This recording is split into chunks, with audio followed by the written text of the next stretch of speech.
will begin shortly. That is correct.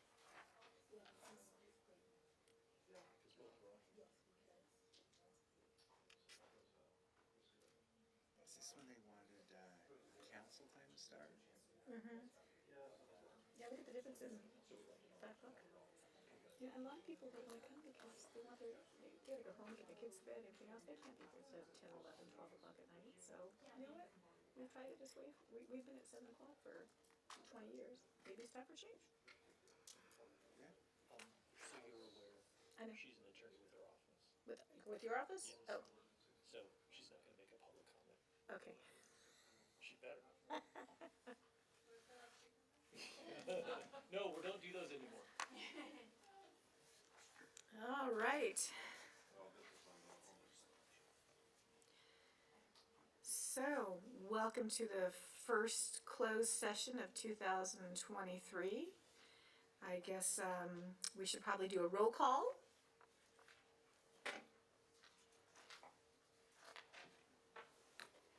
Mayor Bettencourt, Here? Mayor Pro Tem Alakarn, Here? Council Members Bishop, Here. Loa, Here. and Olson. Here. We have a quorum. Okay, great. We'll go ahead and open it to public comments on closed session items only. Do we have anyone in the queue? We do. Okay. Jason Zink, feel free to unmute yourself.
Thank you, Jason.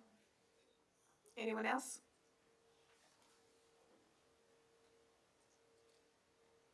None at this time. Anybody in the chambers want to speak on closed session item? All right, seeing none, we'll go ahead and close public comments. And we have a presentation by City Attorney. So there are two quick announcements. The first is that Councilmember Alarcon will be recusing from item 4.1 and 4.2. The second item is just, unless the City Council has objection, you will be meeting with your labor negotiators that are described on the agenda. So that would be Rhonda and myself. Okay, great. Anything else? Okay, we're gonna go ahead and adjourn to closed session in the back, and we'll be back when we're done. Thank you.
We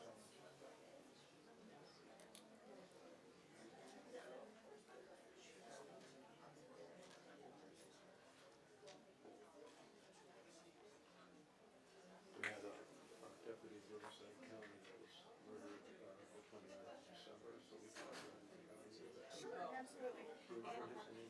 I don't, and it's also, we're gonna adjourn, for my aunt who just died, and for Joe Davies, it would have been his 100th birthday. No kidding. Yeah. Oh, wow. Yeah, so I have it at the end for the adjournment.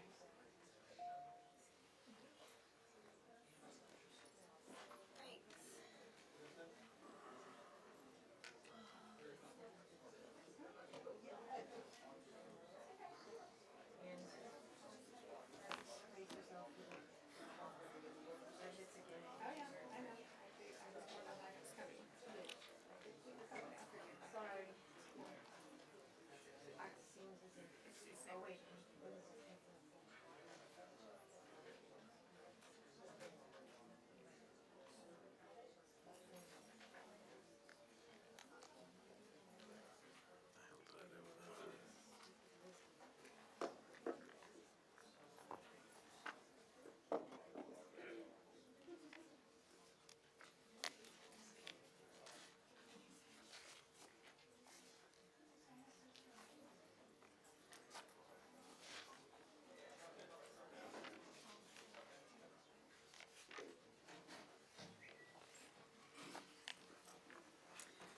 Okay, so I want to welcome everybody to the very first council meeting for 2023. Thank you all for coming out. I'm going to go ahead and let the city attorney make an announcement. We did hold closed session. There was no reportable action taken. Okay. So, Mr. Loa, would you like to go ahead and do the Pledge of Allegiance? Thank you. Okay.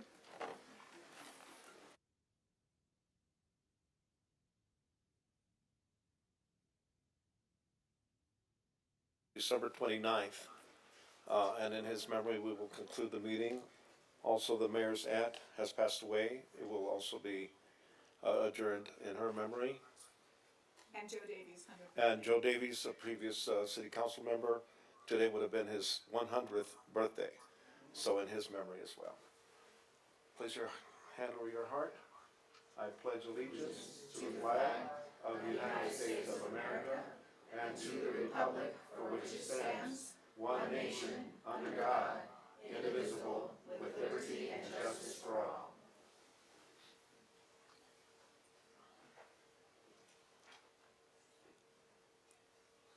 Thank you.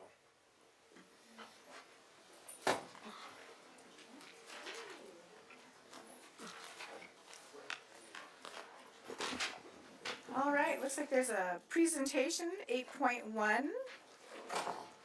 Come on up. Do I need to come down? How do you want to do this? Because usually it's us giving it to you, so. This is a little different for both of us. Okay. If you'd like to come down, you can. Otherwise, I can just. You're fine. Okay, thanks. I'll go ahead from here. So good evening, Mayor and members of the council. Janelle Sampson, Director of Finance. This presentation, the Finance Department would like to present to you tonight the Distinguished Budget Presentation Award that has been received from the Government Finance Officers, or GFOA Association, for the fiscal year of 2022-23 budget document. The GFOA award program recognizes governments whose budget documents meet guidelines and criteria that are established by the National Advisory Council on State and Local Budgeting, as well as GFOA best practices. To earn this recognition, budget documents must meet all criteria and excel as a policy document, a financial plan, operations guide, and a communications tool. This is the 33rd consecutive year that the City of Palmdale has received this award, so we would just like to present that to the council this evening. Thank you, Janelle. And let me just say this, it's very kind of you to present that to the council, but let's be honest on who did the work, and that would be you and your staff, and we do appreciate it. So thank you so much for making the City of Palmdale look so good. Thank you. I'm gonna give you a hand.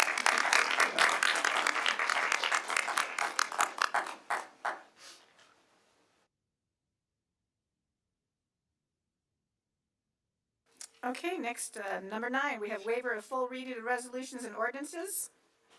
Second. Okay, and then number 10, we have public comments on listed agenda items excluding public hearings. So do we have anybody on the phone calling in for public comments on agendized items? We have someone with their hand raised. Okay, Richard, please feel free to unmute yourself.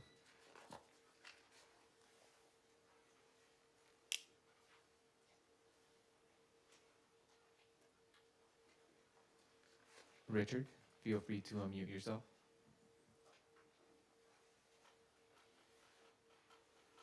okay, well, maybe we can come back to him. Maybe he's having a technical difficulty.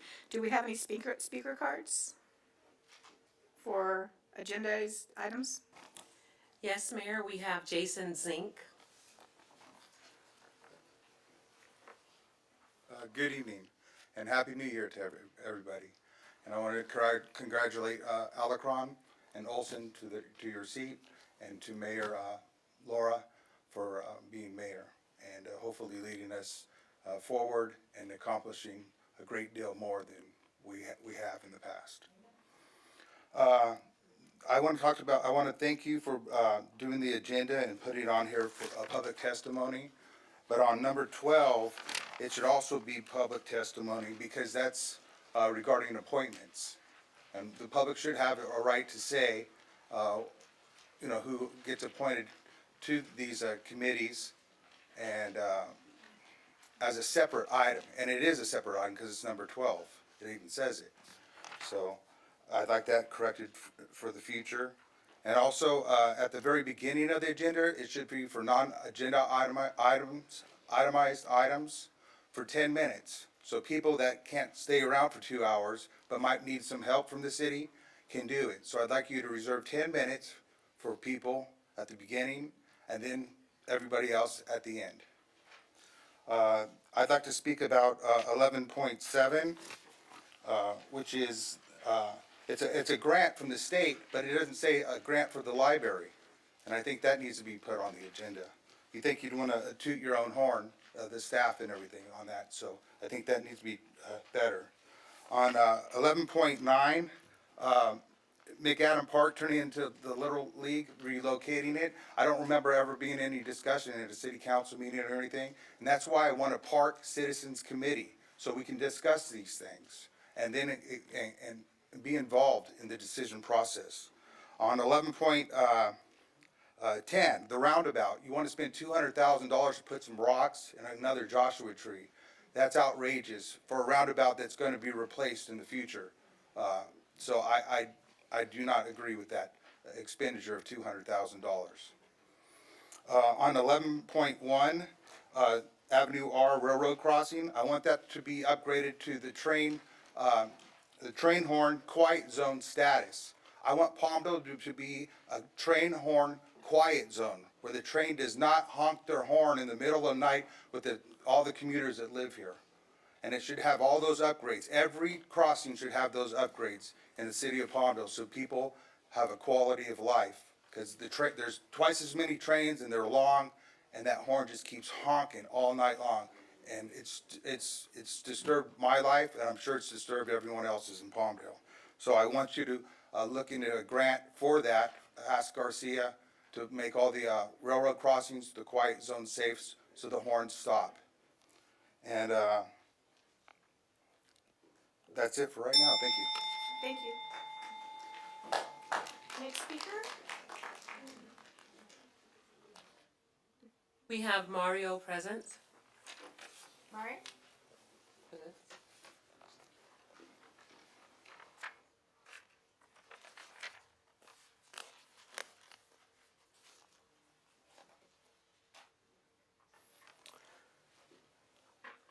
Good evening. I'm protected by the Brown Act, and I have the right to speak for 3 minutes. The case of Baca versus Moreno Valley Unified School District clearly states that we, the people, can criticize employees under public comment without being interrupted or cut off. I will be contacting the Los Angeles Public Integrity Unit of your violation on December 21st. You have no right to ask for me to be removed, and you have no right to cut my microphone. The Brown Act allows me to speak without interruption, and I'm here to restate my grievance. It is germane to the people's business that they know who is running their city. I must stop you The at this people's point. districts of Districts Point 1, of order, 2, 3, please. and 4 did Point not get of a order. vote. We're on agendized items right now, sir. Point of order, agendized items. If Deputy you'd like to Clerk? tell me which item you are wanting to speak on, I will give you your 3 minutes for agendized items. Perfect. We'll restart the time, and I'd like I an think agenda. what she's suggesting is if it relates to non-public items, you can wait until that portion of the agenda. And then you can make your public comment at that time, unless it's specific to one of the agenda items. So she's just suggesting that you wait until that portion of the agenda. That was confusing because they did call my name. Well, then we can make sure that we call. So you under the for- Brown Act, they've called my name. I've been Well, received of so- the floor. So if it relates to an agenda item of Okay, one. I'm protected by the Brown Act, No, and I I have the understand. right to speak for 3 minutes. And also the Brown Act I have says that been the called- city has the right to indicate at what point during the agenda. So I'm just suggesting that why don't you wait until that portion of the agenda. Hold your comments and you will get your 3 minutes. Just wait. You can, No, that's agendized item. I got it. Fine. I'd like to talk on Wait, the wait. roundabout, I wanna- 11.10. I'll continue I with wanna my start time that you I have. over. That's quite all I wanna right. That's please- quite all right. Start him over at 3 minutes. Perfect. I'd like to talk about the roundabout on 47th Street East and Palmdale Boulevard.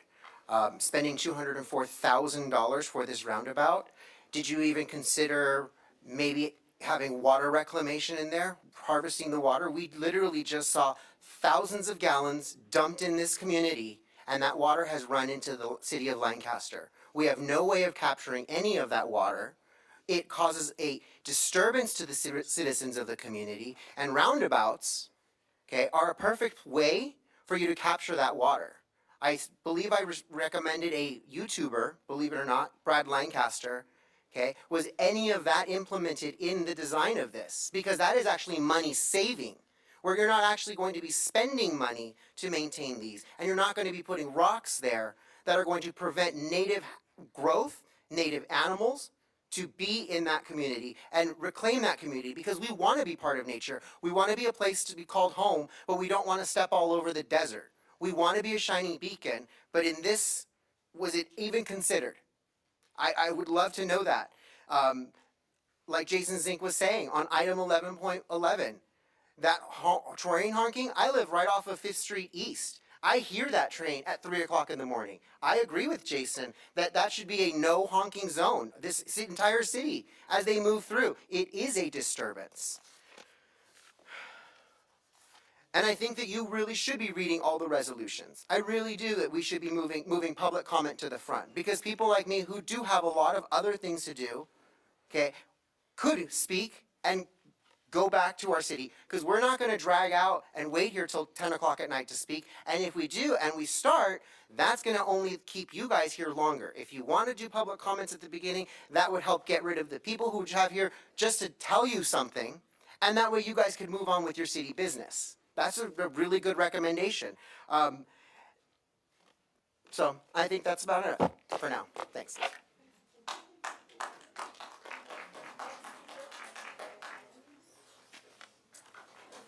Agenda item 11.10, and it's Ms. Forrest. Ms. Forrest?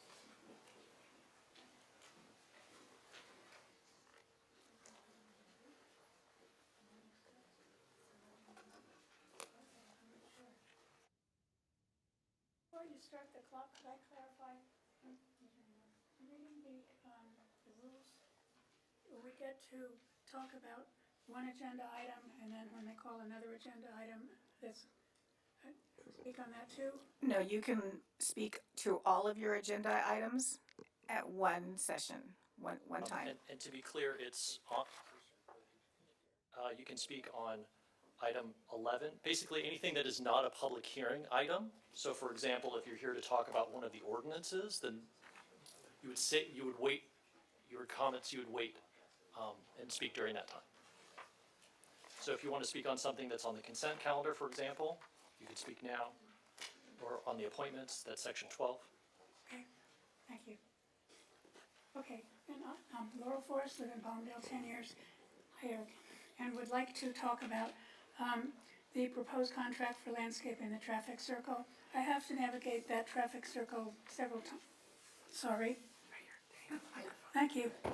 I'm short. I'm sorry, didn't know that. I have to navigate that traffic circle twice a day, as Eric, my neighbor, probably does also. And it's very dangerous, it's very small. For the last 6 or 8 years, I wrote many, many emails illustrated by European and Washington, D.C. DuPont circle traffic circles that are 4 times the diameter, gorgeous, safe. There's no having to duck because some giant maxi wheeler is about to run you over, coming in 2 lanes from each direction, going 50, 60, 80 miles an hour. It's too small. And I gave this and tried to talk about it with Steve Hoffbauer several years ago, many times, and also with Public Works and with Mike Behan. Nobody did anything. It doesn't belong to Palmdale, it belongs to Caltrans, so I don't know why we want to spend $204,000 with the rest of the fees, $234,000. I think it's wrong. Have Caltrans fix it, but have Caltrans expand it into the 4 quadrants adjacent, which have no buildings on them. And right now, purchase or eminent domain could get us a beautiful and safe. So when there's an airport and there's more housing, it's not going to be sufficient now. It's not going to be sufficient then either. Okay, the second item I'd like to speak briefly about is number 1113, the resolution to the City Council declaring opposition to Los Angeles using emergency powers. I'm not here to speak about the substance, I'm here to speak about the process.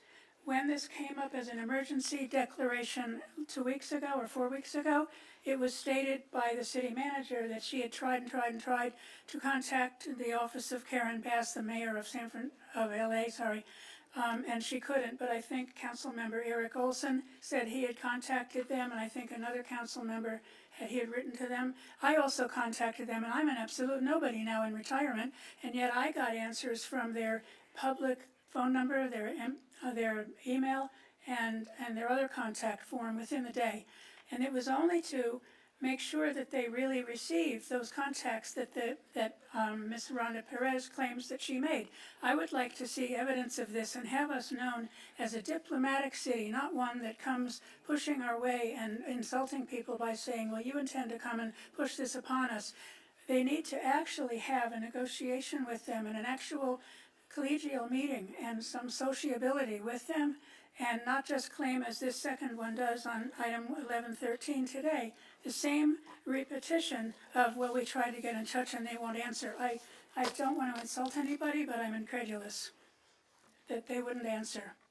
And we need to have good relations with our neighbor cities, and we need to be known as that. Thank you. Thank you.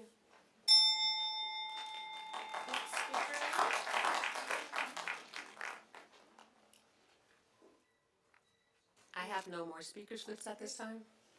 Rhonda, did you want to address it? I just want to clarify, it was council that reached out to Karen Bass, and they did have a conversation with her one time, and she was invited to come tour our valley, and that's when she became unresponsive. I have not had direct conversations with her. That was something that council wanted to do. Do we have anyone else that would like to speak on agendized items? Rich, come on up. Can I point out one thing real quick? We've got this new podium, right? And there's a button on the side that can adjust it to your height, if it works. Okay, in theory. Good try, though. No, it goes moving. It goes very slow. It takes a moment. There you go. There you go. For the whole thing. That's it? It's going to take my 3 minutes just to adjust. That was worth it. That's the height for those of you standing. It goes lower for ADA Yeah, compliance. okay. You guys are all sitting comfortably, I hope. Hold on to your chairs. Because I want to thank you for something. Number 11.13, last meeting, I believe I made my opposition to Karen Bass's earlier proclaimed plans known very clearly. And I don't know that a resolution has a whole lot of legal weight or teeth or anything like that, but I do think it's really important that you as a body make a strong statement telling them that this is not something that we're okay with. So, like I said, believe it or not, right now, all I want to do is say thank you. You did the right thing.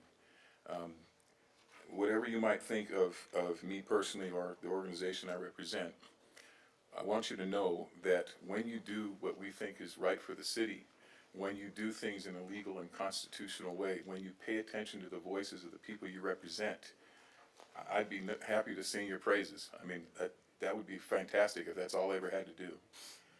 But, you know, when you do things in ways that we don't think are correct, when you do things that don't respect the voices of those you're supposed to be serving, we will call you to account every single time.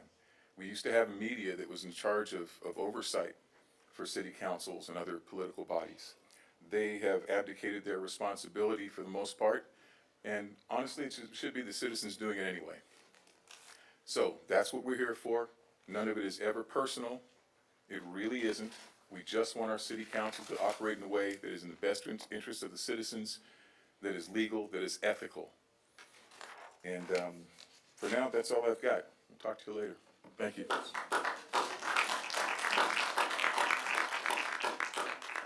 Okay. Move to close public comments on agendized items. So moved. Okay. Second. Just a second, what was the motion? Motion to close public comments on agendized items. Now we will open it up to the council. Any of you want to pull any of the agendized items? Let's pull 11:10. 11:10 to be pulled by Loa. 11-6. 11:06. Hold on, please. I'm gonna pull 11-12 and 11-13. 11:12 and 13. Yeah. Anyone else? Uh-oh. Did we wanna pull 11-7 for the little more info in the library? I'm sorry? 11-7 for a little bit more info in the library? Probably. Okay, 11-7. Yeah. Just a quick, And did, somebody did pull the roundabout, right? Yeah. I think Richard did. So let's do it numerically, so 11:06. Who wants to give the staff report on that? Do we have a motion on the residual? Oh, sure, absolutely. I'd So, like to adopt the balance of the consent calendar. I'll second. second, all in favor? Alright, Anybody opposed?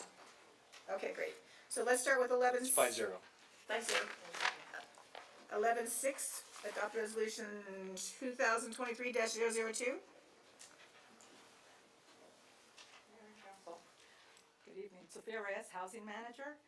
This item before you is request to adopt resolution number CC 2023-002, a resolution of the City of Palmdale approving funding with the State of California Department of Veterans Affairs for AB 179, funding of $2,700,000 to the City of Palmdale Department of Neighborhood Services for the Homes for Families housing construction in a veteran-enriched neighborhood.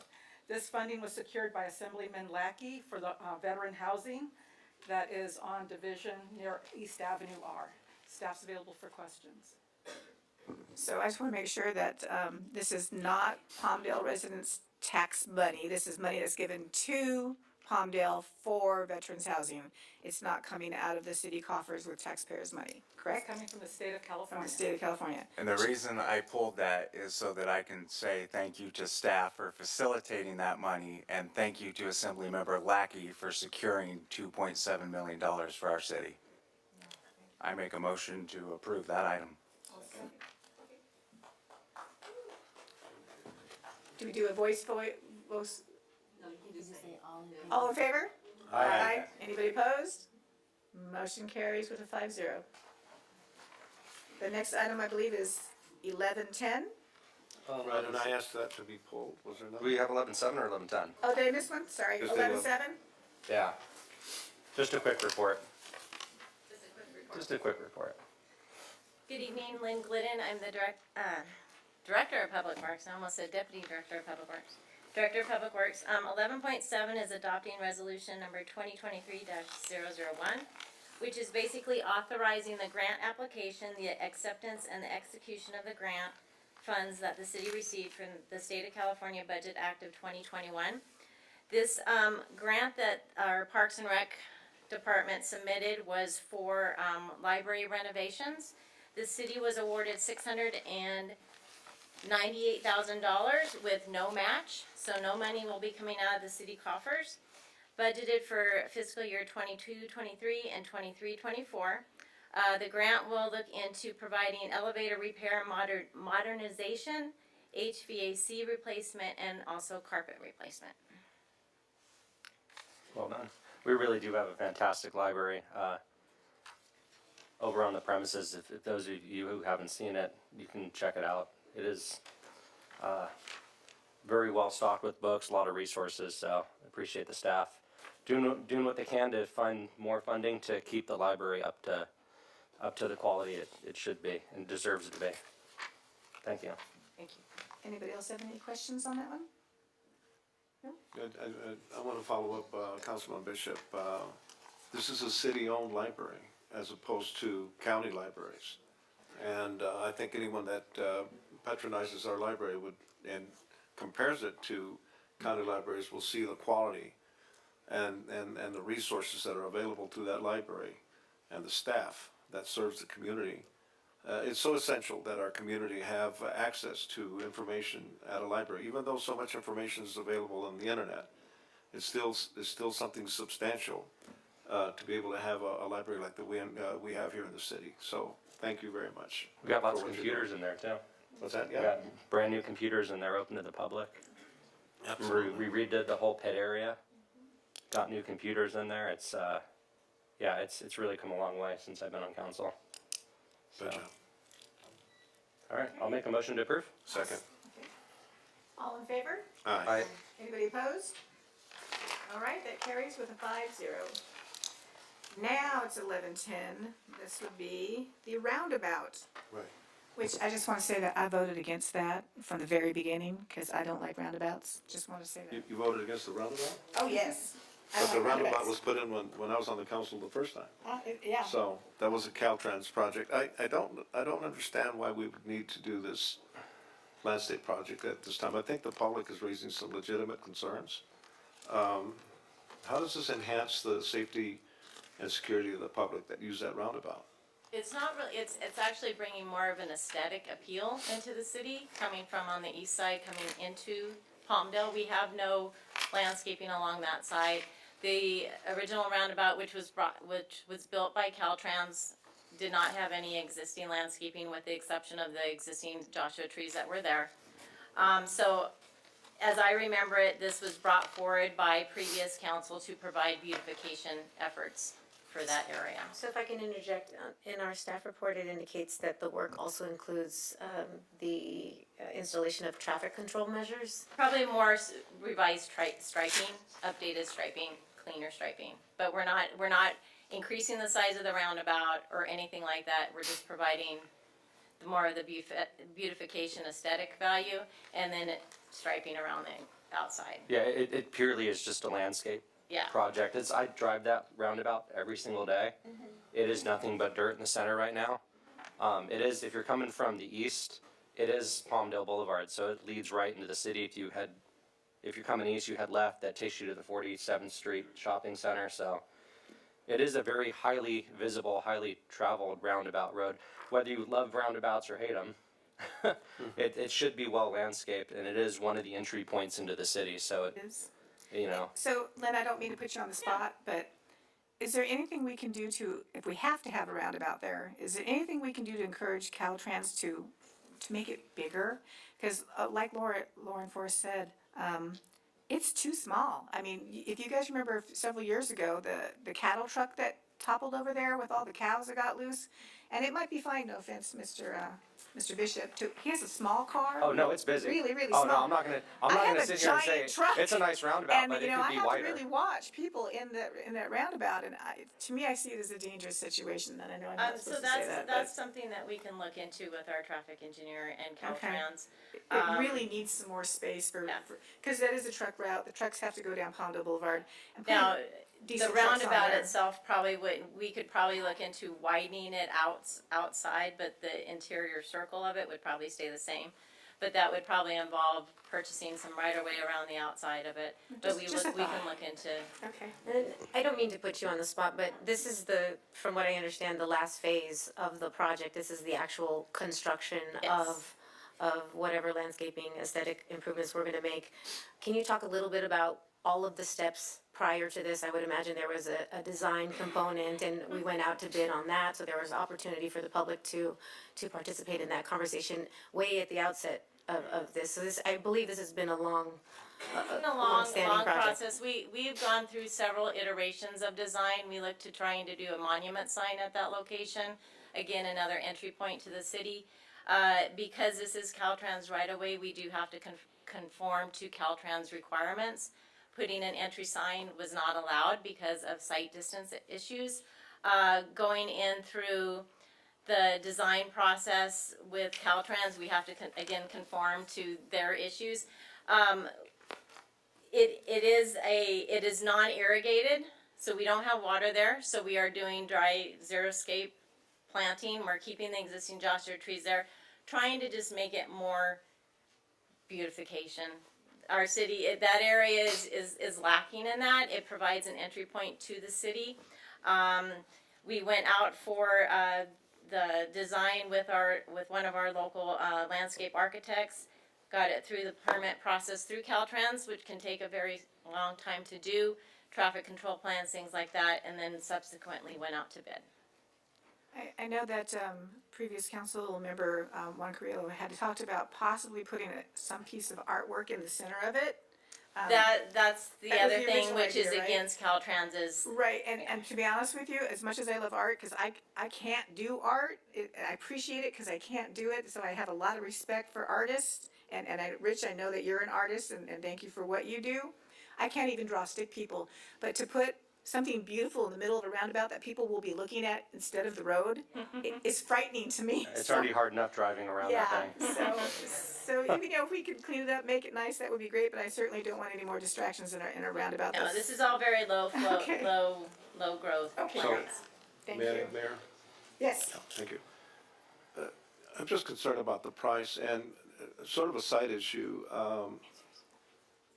And I brought this multiple times, and I know that we try to engage our local contractors here in the Antelope Valley, and it seems like we never have any local contractors qualified for these projects. Maybe there's something wrong with the way we engage our local contractors. But here we have Woodland Hills, Garden Grove, Walnut, and Santa Clarita as the bidders. Not one of them from here. So I'm always concerned about that lapse. The other thing is, I'm really amazed at a price of $204,000. I think that's a huge amount of money to beautify a spot. And I understand the meaning and desirability of aesthetics in our city, but this is a huge number. So that's my concern. May I ask, how much have we spent to this point? On this Yes. project, I don't know that number right offhand. I would have to go back into the munis system to try to figure out how much. And so, we have I guess spent. the second part of that question is, if we were to reject this tonight and then decide, yeah, it is not very appealing over there, I'm all for beautifying the city, how much would it cost to come bring something else back if we decide to change our minds later? I would assume that, I don't know, like I said, I don't know off the top of my head, but we would have design consultants that would have been on there. I don't know that number right off the top. There would have been staff time that would have processing.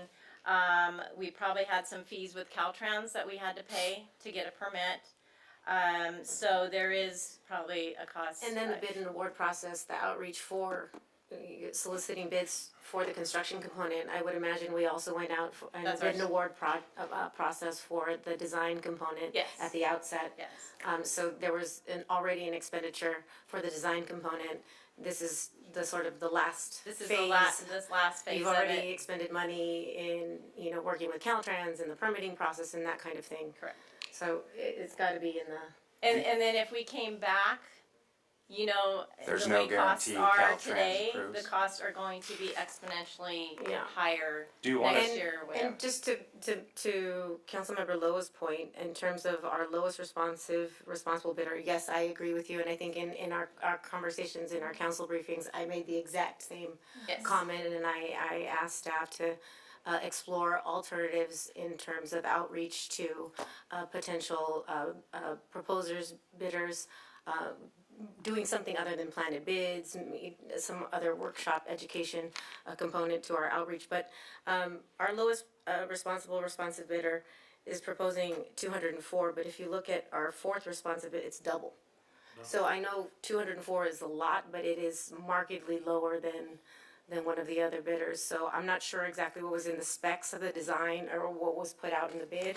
But if somebody's proposing $400,000, Do you want to talk a little bit about the Prop C funds that will be covering this? I think they're just our Prop C general local funds that we're using. Okay, so not coming out of the general They're fund not, now? no. they're- Right, another project being funded Through not through out a of- special funding through a source. special fund, but not through the general budget? Correct. Okay. Well, with that, I'll make a motion to approve. I'll second that. I'll make a second. Thank you. All in favor? Aye. Anybody opposed? No.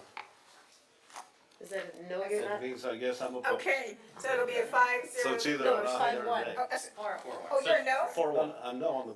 No roundabout for Richard.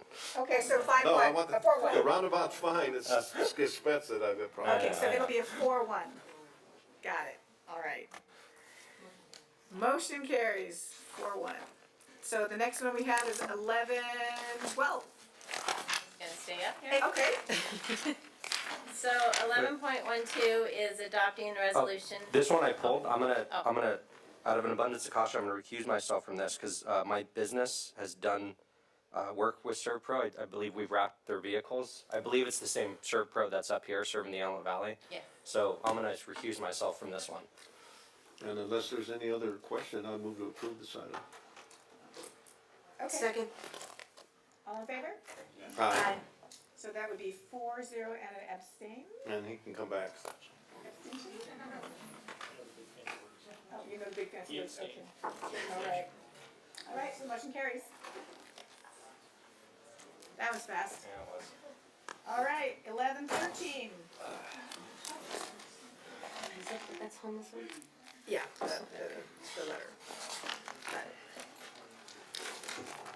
Do we know who pulled that one? Yeah, I pulled this one because I think it's ripe for discussion. I was advocating that we, add this in, given our last meeting and, also given, what's happened to our beloved Chimbole Center over the holiday. As some of you may or may not know, unfortunately, somebody broke into it and caused a significant amount of damage, fire and water. And it's gonna be shut down, for the remainder of the year, it sounds like. That's actually what the last item was for 11-2, is for all the damage that it caused. But I think that now the problem has become more aware, and it's in our face. I think we need to have this discussion again. So, and I appreciate you pulling the item. I don't know, did staff want to present the item? Or do we just jump right in? So I can just give a brief overview. Again, this stems from the mayor of Los Angeles creating and declaring a state of emergency in her first act as mayor, and falling back to comments she made on May 7th during the campaign cycle, wherein she said that Palmdale has a significant amount of land, and they may have the option to move their homeless, LA City proper's homeless, to the vacant land parcels in Palmdale that Los Angeles controls. To clarify that, Palmdale does have within our city limits 17,000 acres that are owned by LAWA, adjacent to Plant 42. Some of the concern also lies with our federal contractors and their ability to continue to grow their employment, as well as their federal contracts should something like this crop up next to their installation. So with that, at the last council meeting, we brought forth the state of emergency, which was declined by council, and without, as a failure to get a second, and we were directed to come back with a resolution simply stating our opposition to the homeless being, or the unhoused rather, being placed in the city of Palmdale. And that is what is before you tonight for consideration. Can I ask, what does a resolution do to help the situation? Does it give us any extra ability to deal with it? Or is it just shaking our finger at Karen Bass again? I mean, my position on this hasn't really changed. She stated that she does not have intent to do that. And I think we need to find ways to work with her instead of against her. So I just want to know if this helps us achieve that.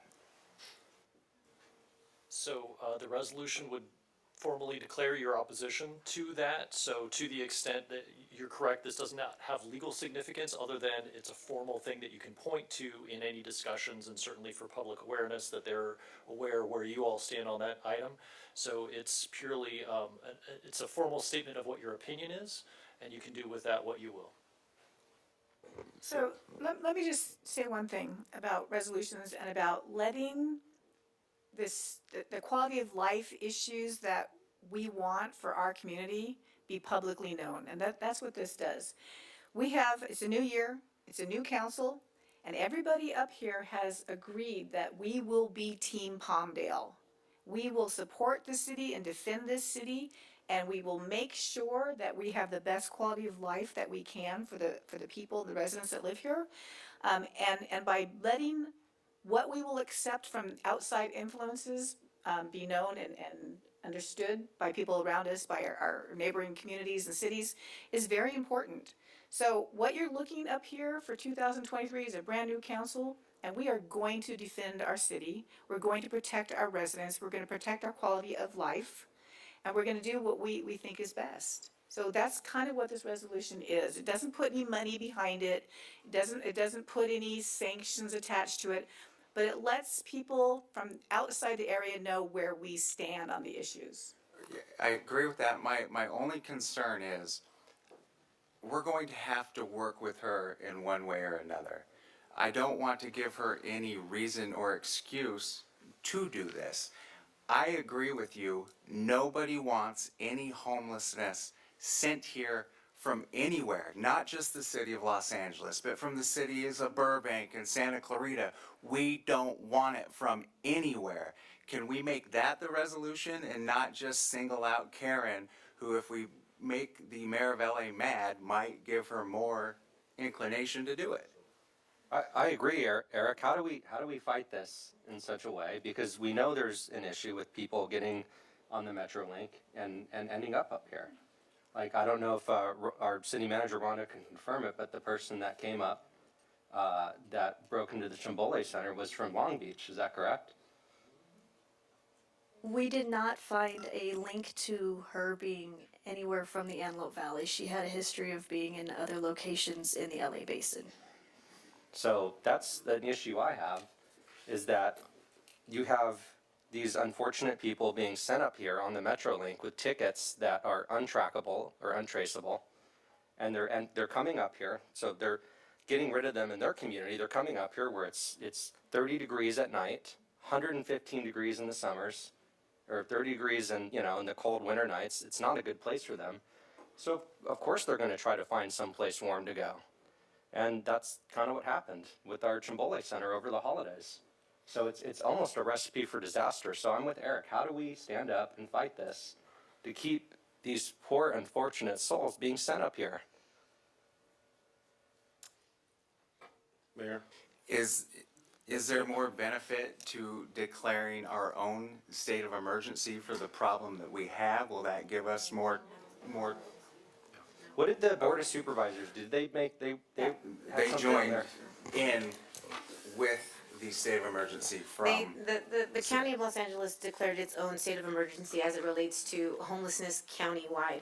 I think, if I could interject, Eric, I agree with you, Councilmember Olson, I agree with you in terms of not, throwing down the gauntlet and declaring war against the city of Los Angeles, because we all need to work together as jurisdictions within county limits. But Mayor Betancourt, I too agree with you. I think we are all in agreement that we don't want anybody imported into our city. We have our own unhoused that we need to tend to. So if I could, I'd like to suggest that we sort of amend the language of the resolution as drafted. I want to thank the staff and our team for putting it all together so quickly and turning it around in the meeting immediately following our last discussion. But, I mean, you're more than... I've been wanting to say something, and so I think there ought to be a process by which council members are recognized instead of everybody blurting out, at will. Forever, since the Antelope Valley became more populated, and even before. We have been basically ignored and frequently dumped upon, not just with homeless, but in other respects. The comment that was made by now Mayor Bass was flippant and showed the disdain and the the sense that Antelope Valley is just a dumping ground for Los Angeles' problems. And I think the resolution is appropriate because it takes a stand by the city of Palmdale and a similar stand, in fact, even a stronger stand by the city of Lancaster, that we no longer wish to be the repository for Los Angeles' problems. And you know, I think the resolution states it clearly. Candidate Bass didn't give a damn whether we were insulted, whether we were preoccupied with the issue of homelessness coming up from the city of LA, and not just the city of LA, but down below in general. And now we're concerned about what she thinks? I think we have to take a stand.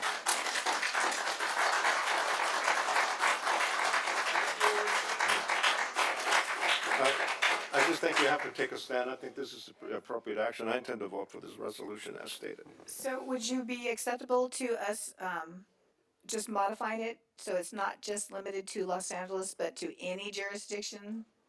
That I mean, The mayor, when she was a candidate, made the comment. Right, she It wasn't did. the city of Southgate or the city Right. of Commerce or Duarte or anything like that. But we Right, she know was that those she was cities a are she was a sending people. candidate when she made the statement. She is now the mayor, and she has retracted that statement. What if I may, I'd like to offer for the council's consideration amended language to our resolution.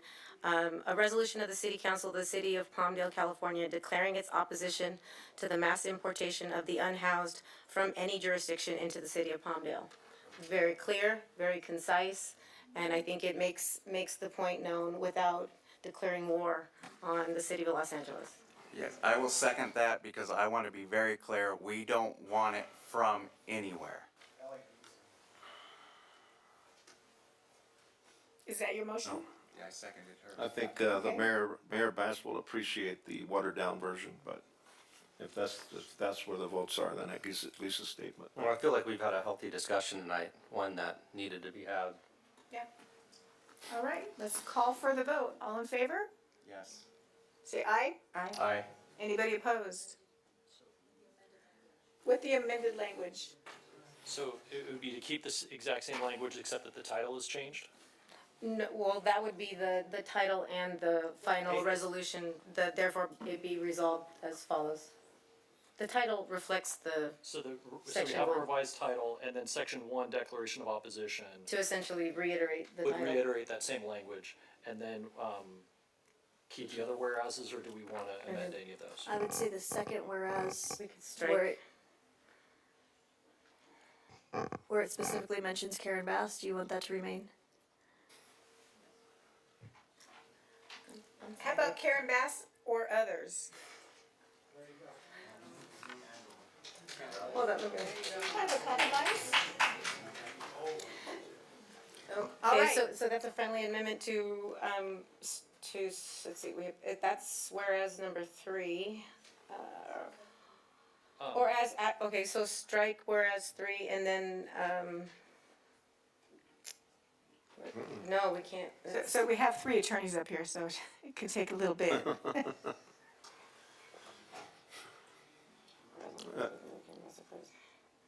I think that we need to send a message that people can't be careless when they're making remarks, even when they are running for a city position, assembly, or whatever. Okay.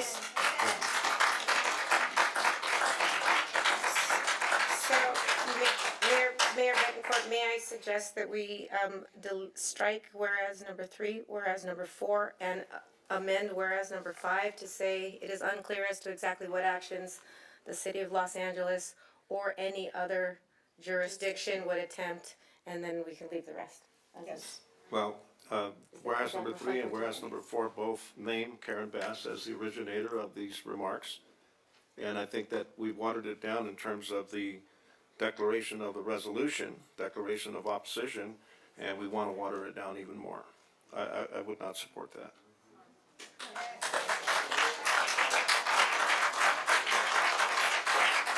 So, as the maker of the motion, I accept Mayor Betancourt's friendly amendment to my motion, so long as And I will the second that, yeah. Any last comments before we call for the vote? Can we, see that in writing? or can we read it from all together at once? Okay, yeah. Yes, Let me, you want me to pass it down to the city I'd attorney? be happy to, I've been Did you taking did notes, you I capture believe, it as I I was believe reading? I've Okay, captured what you've Including the indicated. language that's being stricken, please. Correct, so as revised, the title of the resolution would state, a resolution of the City Council of the City of Palmdale, California, declaring its opposition to the mass importation of the unhoused to the City of Palmdale. Nope. Nope, The slightly mass different. importation of the unhoused from any jurisdiction into the city of Palmdale.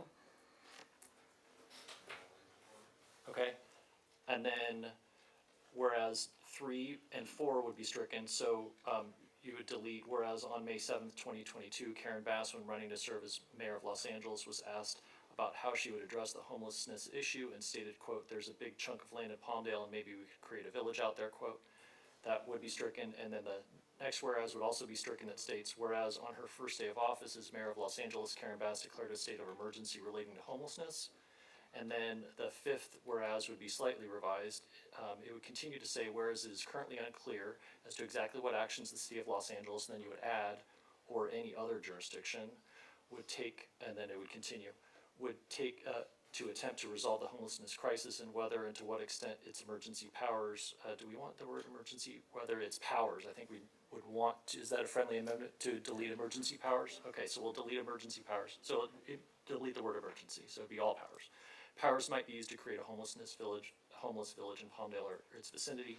And then the declaration of opposition, section 1, would continue to state, for the above reasons, the city council declares its opposition to the, and then it would be the same title, mass importation of the unhoused from any jurisdiction to the city of Palmdale. I guess it would just be that, to the city of Palmdale, period. Well, we had already voted on the resolution including all of this language, and now I guess it's a substitute language to delete the 2 whereases that name Mayor Bass. So I want to have a resolution, That's fine. but I So wanted to include these 2 whereases. So, understood. So there was a motion and it was approved. So I take it that Councilmember Olson, or I guess who's the maker of the motion? I guess it'd be Mayor Pro Tem, would agree to make a motion to reconsider the motion that had been approved. And then the motion to reconsider would be to do exactly what I detailed. And then you could vote based on that motion to reconsider. So the new, Why would we need a motion to reconsider? We made a motion directing you as staff to come back with draft language for the resolution. We don't need to reconsider anything. So I think the debate is, do we want to keep in the conversation about Bass? Yes or no? correct, but I think he was asking a procedural question.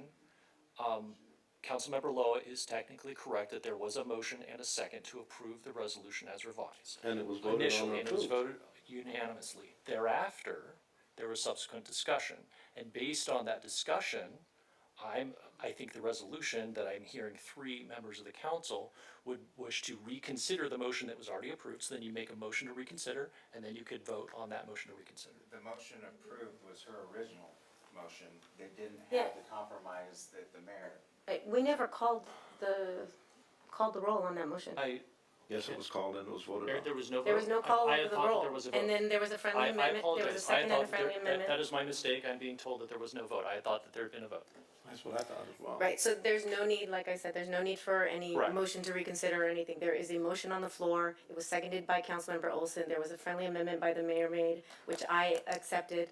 And Councilmember Olson reiterated his second to the motion with the friendly amendment, correct? Correct, So now there's a motion on the floor, which can be called for a vote. correct.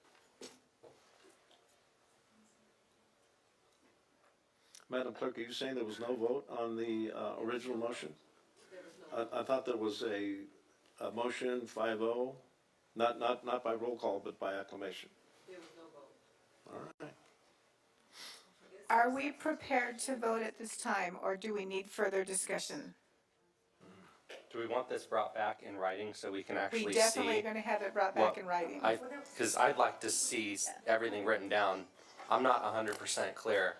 Okay, so in that case, that's not and how I like to I'm fine vote. with that too. I don't think there's any sense of urgency. There is no state of emergency with any importation as we know it today. So I will amend my motion and hopefully the second and the friendly amendment will agree and concur that I will move to have direct staff to include the language as proposed and bring it back in final draft form for final consideration and adoption by We the just council. wanna make sure that this is right. Right, So we and- wanna make sure it's revised, released, reviewed, and then voted on. And Everybody okay with that? The bottom line, I wanted this to bring this up and pull this item and bring it forward, is that this needs to be discussed, period.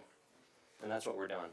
Yeah. So I appreciate that. Okay, so do we need to make a fresh motion that this will be carried over to the next meeting? So I think Councilmember Olson, you just have to accept, second, the return of the item. Yes, I will second that. All right, all in favor? Aye. Say aye. Anybody opposed? The motion carries 5-0. So, I want to make sure that I'm correct on the motion, and basically you're directing staff to incorporate the suggested changes by council and bring back the amendments to the next meeting or to a future meeting. So we're not taking action tonight, it's being postponed until it's in writing and we have it all in front of us. And that will include the deleted language. And I think, Madam Clerk, if the question that you're posing is, does it have to be next meeting or a meeting in the future, date uncertain, I think that's contingent upon when staff can get it prepared and bring it back to us. Yeah, because I think our next meeting is next Wednesday, and Monday is a holiday, so that kind of puts staff under the crunch, being as they're off on Friday too, so. And it has to be agendized to the public and that type of thing too, so it may not be the next meeting, but as soon as possible. Okay, all right, let me get back to my agenda here. All right, So we needed to pull, I think that was okay, the that's last it, of that was it. That was the last of the agendized items. Now we are going to move on to item number 12. That would be appointments, that'd be 12.1. To approve reappointment of public member to the Palmdale Recycled Water Authority.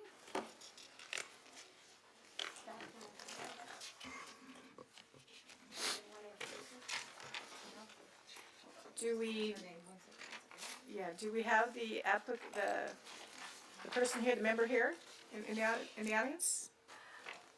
Is Ms. Zakia Anson in the audience? Just in case people want to meet. Yeah, in her absence, I just want to take a moment to comment on Director Anson. I had the opportunity to sit down with Director Anson, meet her, discuss with her vision for her position on the Recycled Water Authority. She is doing a variety of things in terms of public outreach. She's committed to making sure that there is an education component to all that the authority does. But one project that I think it's the overarching project that I think is important to mention that she's working on is finalizing the retention of our water rights for our city's own water. And I think that's largely important, and I'm glad she's taking a leadership role on the authority on our behalf for that. So I want to commend Director Anson for that. She's got 3 beautiful children. She's a teacher. She is a resident of our great city, and I am very thankful to her. I want to just commend her for her service to our city, all on a voluntary basis. So thank you for her willingness to continue to serve for the next year in this position. And if a motion is required, I'd like to move I'd it. like to make a comment Sure. first. Yeah. I haven't spoken to her, but I've reached out to see how she was working with the Palmdale Water District, and I received nothing but positive that she's working well with the Palmdale Water District, and they want to retain her on there, so I think that that's a positive move. You know, we've had a lot of rain the last couple of days, but this is unusual. Water is incredibly important to the Antelope Valley and to Palmdale. And recycled water is in desperate need, and we've got to be able to do as much as we can. I did go to the website that Mr. Lancaster, Mario was talking about, and reviewed it, and there's some great ideas there. And I would like to actually send that link that Mario had sent to me regarding how we can capture water basically out of our air and out of our ground, and send that to either the recycled water board, or even to Palmdale Water District. I don't know if you've already sent it to them or not, but we have a lot of water at this moment, but a year from now we may not. So Exactly. water is incredibly important, and it always has been in California. So with that, I would love to go ahead and let her be reappointed to this board. So move. Okay. All in favor? Second, We need a second? Oh, second. I second. Okay. All in favor? Say Aye. aye. Anybody opposed? All right, motion carries. Congratulations, 5-0. Director Anson. Now we'll move on to 12.2, discussion and possible action regarding city council standing committee appointments. This is what's called the Maddie appointments that we, as council people, we all kind of divvy up other responsibilities that we are required to participate in. So, how do we want to go about doing this? What do you think? You want to just go down the list? Want to just go down the list? Okay. Down the list. Mayor, Yes. before we move forward, there are some corrections to the staff report. We received information from the executive director of the NCTC. And on page 6, the current alternate is Mayor Betancourt on page 6.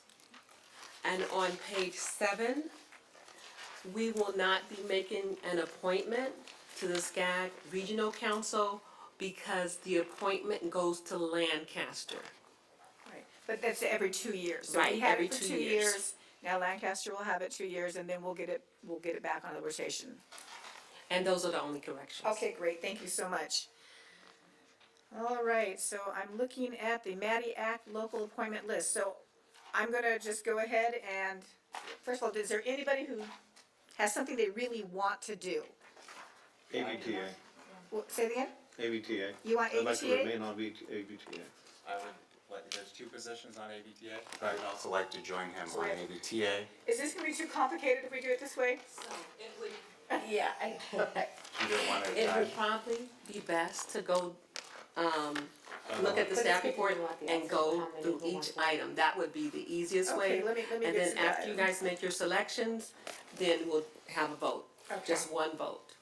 Okay, so we make selections in one single vote. So 12.2, the first one is the Antelope Valley Air Quality Management District. The delegate is me. I am currently on that board. I'd like to continue serving on that board, and we have 1 open seat.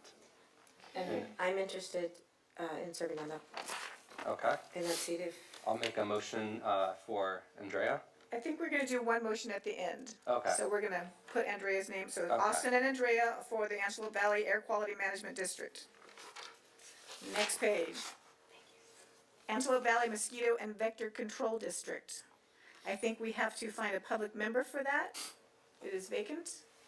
I had Mr. Hoffbauer reach out to me along with another board member that we have, Dr. Dr. Manning. Yeah, Dr. Manning, who I had a in-person conversation with them. They were both very advocate of him staying on that board, but I want to take the council's temperature on that. I would like to open that up to other members of the public who would like to have an opportunity to serve the community. Understood.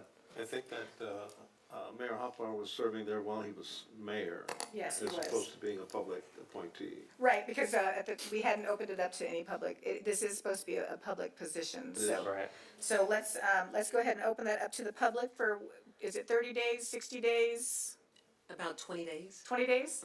Okay, so for anybody who's listening and who would be interested in holding the position for the Antelope Valley Mosquito Vector Control District, It is a very important position. It keeps our community healthy. It's for mosquito abatement, green pools, gutter water, that type of thing. Please reach out to us, and I believe the city clerk will have an application online. We will be posting online. Okay, So sorry. we have to get the ad ready. and we Okay, have to great. get It'll everything be a ready, little bit, so but it'll please take watch for that if you're a little interested. time. I'd like to address a side issue. Sure. Mr. Olson was pointing out to me that there are some issues with this commission, with itself. And I would ask that staff look into the deficiencies, if any, funding issues that this district might have, and whether there's a better approach to mosquito abatement than continuing with this particular commission. Okay. Yeah, this was actually, this district, the vector control was actually established August 21st, 1958, which is actually before we ever became incorporated as a city. So it's been around a long, long time. But maybe it is time for a review. So. And it was formed by the county board of supervisors, so I don't even know if we have the power to disband it. Yeah. So So we let can us. only talk about appointments at this moment, so Right. we have to bring it back. Right. Okay. All right, next one is the Antelope Valley Transit Authority. That's one that I would like to serve, and I believe Mr. Olson as well, so. What, and Olson? And keep, you would remain as an alternate? I'll be an of course. alternate. And then Ms. McLaren is currently the alternate, as the second alternate. Mm-hmm. And then we have the California Contract Cities Association. I'm interested. You're interested? I'm interested as well. How many can we have on there? So, I could actually, does it have to be the mayor? Because I know some of these committees require the mayor to be on there. So formal delegate voting representation, we only have one position, but any member of the council can participate in the conferences for both the California Contract Cities and for the League of California Cities. Councilmember Loa and I had the opportunity to participate in the California Contract Cities Association most recent legislative conference this week. We landed this morning. We've been there all week, but so they were very clear that we only have one appointment, but anybody can be it. So Let's if he make wants- you the delegate and he'll do the alternate. Good? Okay, sure. So how was it then? Andrea will be the delegate. And Olson will be the alternate Okay. for the California Contract Cities Association. And I believe we review these every year, so there will be more opportunities. City of Palmdale Audit Committee. Bishop, you and I are on this one, and we have, the alternate is vacant on this. Do you want to maintain your position on that? Yeah, I don't mind maintaining it. And I'll stay on the I audit don't mind committee. being the alternate. You want to be the alternate? Okay, so Lowell will be the alternate. We'll add you to that. City of Palmdale Investment Oversight Committee. That one I have to be on, right? It says must be the mayor. All right, that would be me. Also, we have Bishop, you are the council member, and it says rotating council member pursuant to city investment policy. I guess I gotta give it up, right? You gotta give it up for a little Okay. bit. So who would be interested in being the second member on the Investment Oversight Committee? Anybody? I'll do Eric's it. looking. Okay, Eric. And then we can rotate back to Bishop. We just, in all fairness, we have to give people a chance. Okay, the EIFD Public Finance Committee. I'd like to be on that one. Okay, Loa? Who else? We have a second position available. If no one else wants to, I can do that one since I'm getting off investment. Okay. And I would like to open up the public member position on that. We already have Kathy McLaren on another committee, don't we? Oh, yes, we have her. So we're trying to make sure that residents have an opportunity. We can't have just one resident do all of the committees. We want to let other residents have an opportunity to serve their community. Everyone gets a fair shake. So let's open up that if we can for that public position. High Desert Corridor Joint Powers of Authority, we have the director is vacant. Is that what you were saying you wanted? Sure. Anyone else interested in that? Who's gonna do that? Olson, Olson. I can remain as the, you wanna remain the alternate? Alternate, yeah. Okay. League of California, Desert Mountain Division, delegate is vacant. I would appreciate to serve on that. All right. Bishop, you want to maintain as the alternate? Yeah. And Loa, you want to be the alternate? The alternate. Okay. Los Angeles County Sanitation District. I've been on that and I'd like to remain there. Okay. If possible, I know all the three sitting members of that are the former council members, so I don't wanna step on any toes, but I'd love to serve on the Okay, so sanitation. it's required that the mayor has to be one of them, and then council member Loa, you will be delegate number 2, and you want to be an alternate also, delegate? Yeah, is that okay with you? But you fine. do the- So Bishop, can we bump you off that for a little bit? Yeah.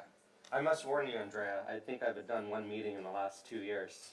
The mayor and they never miss, so Okay. as an alternate, I think as an alternate, we're just alternate voting Well, members, that's but like, we can still like if I can't participate in make the the meeting, meetings. you guys will go in for me. yeah, if Right. they miss the meeting, then you go. Right, but I can still participate It's a and sort very- of keep up with what's going on in Yeah, the. yeah, you wanna and- follow what's going on, but yeah, I have, since Loa and the mayor, they never missed meetings, so I never had a chance to fill Got in it. for them. But you may have the opportunity, because I have a daytime job that may not allow me to be in Whittier at 1:30 PM Yeah, I on just. Wednesday. So, Understood. my boss is in the back, so we'll Yeah. see what he says about So that. that remains Mayor Mayor, Loa, me. and Andrea. and Andrea as the alternate delegate. Okay. He'll be on standby. Right. Okay. And then we have the North Los Angeles County Transportation Coalition, delegate Bishop. I We would, have an alternate open. I would like to stay on You that. want to And stay on that? I'd like to, I think I'm on the, well, I'm actually there as the SCAG representative, I think is on the next page. You are the representative. Vacant. Okay, so Loa, you are the representative at large. Right. So then we have Olson as the alternate, as the opening. And then we have a business representative, so I guess we have to open that up to the business community. And then we have the Palmdale Recycled Water Authority, and we have Director Bishop on that. Do you want to maintain that position? Yeah, I feel Okay. comfortable in that spot. I am an alternate on that. I'd like to stay there as an alternate. We also have a secondary director position vacant. Anybody interested? I believe they're Monday nights at 6 o'clock, once a month. This is This is the. Board. recycled water. Great board. Sure. It really is a good board. Yeah. It's very interesting. You learn the term purple pipe. Purple pipe. Yeah, there you We're go. getting away from that. Yeah, I but know, you'll but, learn. you know. You'll learn. Purple. Yeah. Yeah. Southern California Association of Governments, Regional Council, SCAG. We're not That's what we're appointed no for that longer one. doing, right? Because it's We're not Oh, appointed. sorry, let me just X that out. Mhm. Are we gonna continue with the Sister Cities Association with Mexico? Is that Yes. something we're gonna maintain? We have 2 vacant delegates. Anybody want to join the party? Yeah, well, I'm a alternate, I'd like to be a delegate. You wanna be a delegate, okay? I can do, I'd be happy to as well. Okay, so 2 delegates. And now that leaves 1 opening as an alternate, That's me. okay. So basically, we're all on there. Right. California State Prison, Los Angeles County Citizens Advisory Committee. I am the delegate for that. We haven't had a meeting in a long time, so I have to reach out to them. Mr. Loa, would you like to stay the alternate on that? I'll remain there. Okay. Strategic plan. I think that's just for. Oh, let me just, okay, let's keep reading on down the road there. So that's all of the Maddie assignments that we have. Are there any I've missed? One thing, I was just informed, that the business member from the NCTC can also be a council member. Right. And our executive director would prefer that. So, You would interested in I would that? love to do that, yeah. Okay, So I'm on it, you're on it? right? yeah, I'm You on were it. on it, I'm on it, and then Andrew Andrea will be will on be it? No, Okay. the NCTC. Wait, I hang thought- on, I'm going there. Let me get to that page. Page 6. Do you want that? What happened here? Hang on. NCTC. It's this one. I have Bishop, Olson, Or and then there's a business representative. Right. Yeah, the business So representative the could be an business additional can council be, member. so it will be Andrea. So we have Bishop, Olson, Andrea, and Loa. Right. Can we go back, Mayor, Mhm. to the Antelope Valley, the Air Quality Management District. I want to make sure, because we have Andrea, and then there should be one more alternate. So we have 2 delegates. And what about there's a vacant alternate? Did we pick someone for that yet? I don't have it on my notes. no. Okay, so we have Councilmember Bishop as the delegate. Andrea, do you want to be a delegate? Okay, And I'll be the alternate. Alternate, okay. Is that okay with you guys? Yep.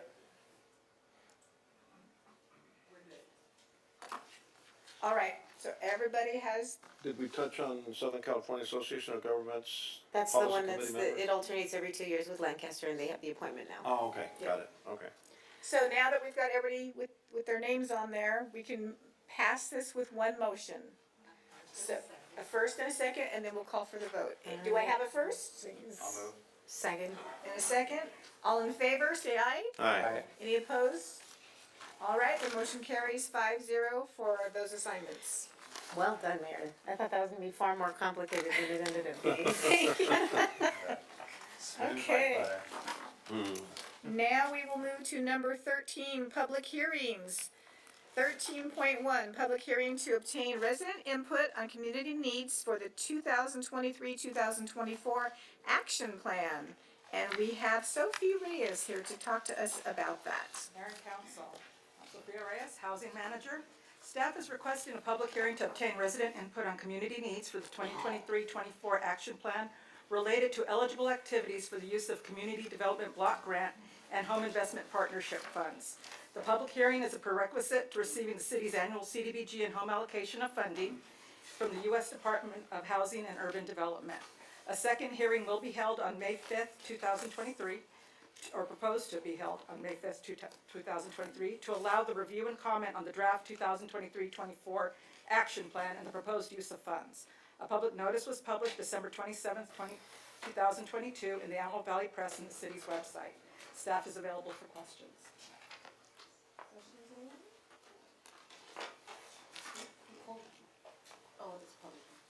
All right, so we're gonna go ahead and open calls for public testimony. Oh, actually, I did have a comment. This is the one, is this the one where, we spoke yesterday, about the limitations in the funding, is the 1.4 and the 650,000? Yeah, so if we could just, I don't know if you were able to prepare it, I know I asked for it in very short notice, but, maybe just sort of go over a few of the types of projects that have historically been funded with this money. So the item as agendized sort of speaks very broadly to, let's talk about community needs, but there is a finite amount of money, and certain projects that we've already funded, with this money. So I just wanna sort of reel in the scope of the conversation for this item. Uses of the CDBG funding in the past include the South Antelope Valley Emergency Services Operations, acquisition of Third Street East property for the new SAFE facility, ADA for the Chimboli Center, that's American Disabilities Act, improvements for the Chimboli Center for access, Legacy Commons, ADA for East Avenue Q12, that's including adding curb gutters, sidewalk, Palmdale Playhouse ADA for seating, Corson Arts Colony West, the infrastructure, the new Corson pool and the pool building, bathhouse. In the past, commercial facade improvements along Palmdale Boulevard, Legacy Commons, the construction of the new senior center, ADA sidewalk improvements in the Palmdale's focus neighborhoods, rehabilitation so that we could bring the SAFEs to its current facility from a smaller facility that it had previously, truncated domes for ADA and curb cuts throughout the city and in the City Hall area, Greater Los Angeles Agency on Deafness to educate service providers, providing those services for those who are hard of hearing, fair housing services, the COVID CDBG, emergency rental assistance, business assistance, South Antelope Valley Services, because there was such an increase in need with COVID, that assisted with those services, mortgage payment assistance. Home has been used for tenant-based rental assistance for seniors and through COVID. Multifamily housing, the Corson Arts Colony East, Wright Brothers Court, senior housing developments, Summer Terrace, Palo Verde Terrace, multifamily and permanent supportive housing, including Juniper Grove, the Dream Center for the youth transitional housing, and also for the affordable housing in the form of a duplex and 4-unit, the smaller rehabilitation and make it available for affordable housing. Also the Masari Park ADA improvements. Ms. Reyes? Yes, sir. What's our track record in terms of dollars that come into the community from CDBG? CDBG has ranged from $1,200,000 to $1,600,000. Okay, this is money that's coming from the grant program from the federal government. Correct, from U.S. So it's- Department of Housing and Urban Development. It's a small return from the money that the taxpayers of Palmdale pay to the federal government every year, but at least we get something back. Yes, sir. Okay. Thank you for running through all that. This money, I think my point is the money is going to much needed purposes in our community, and you guys have done a great job in distributing and allocating the money to where the community needs it. So thank you for doing that. She's all over it. Okay, so now I will call for public testimony. Anybody that would like to come up and speak to this item? Do we have anybody online? None at this time. Any speaker cards? Yes, Jason Zink. Yeah, I think what the staff needs to do, and on a lot of these agenda items, is they need to explain it a little bit more for the public. It should say CDBG funding, right? Should say the amount of money. So that's what my recommendation would do. Also, why can't we do posts on Facebook just to ask for, why can't city managers just post something to just get feedback for you guys and for the city? Just one little post, like the roundabout. We didn't even see a picture of what the landscaping's gonna look like. You didn't even put it on the screen or anything. We don't know anything. There's not enough public information. And I see there's not enough public information for you guys. I mean, really. I'd like to see a homeless shelter for Palmdale so people can go take a shower and get clean so they can go get a job and do their laundry. I would like to see the flood control basins in the 5th District. They're all full of sediment. They don't even hold water. They just run right out. We have a state of emergency with the state and federal government. Why can't we get grant money, free money, and get it done right now? We gotta be savvy. We gotta have a strategic plan. And that's what I want. I want a citizen strategic plan committee so we can work on these things. Sierra Highway and Avenue Q. We talk about that. Sidewalks to the transportation center. We need that with the county. So we actually got more money because we're working with the county because the county has that side of the street.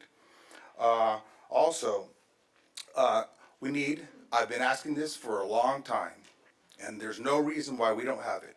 Free internet for senior citizens and veterans and special needs people that live in the apartments in Corson, around Corson Park.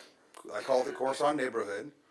Free internet and basic cable. They have it in Lancaster. They have it at Mayflower Gardens Retirement Center. How can seniors afford $100, for internet and cable? They can't.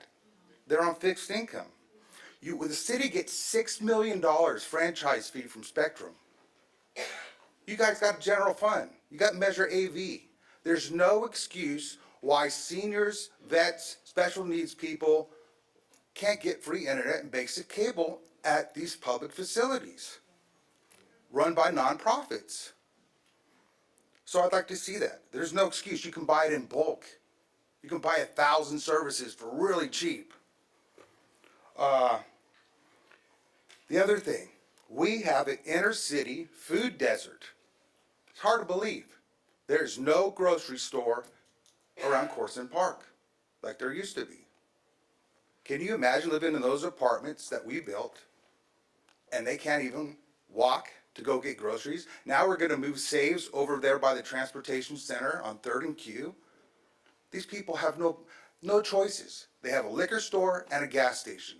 So you get soda pop, Twinkies, or what were those hot Cheetos? I mean, we need a citizens committee. I wanna be involved and I want people to be engaged in their community.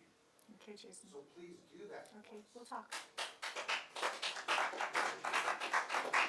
Any other speaker cards? I have no more speaker cards for this item. Okay.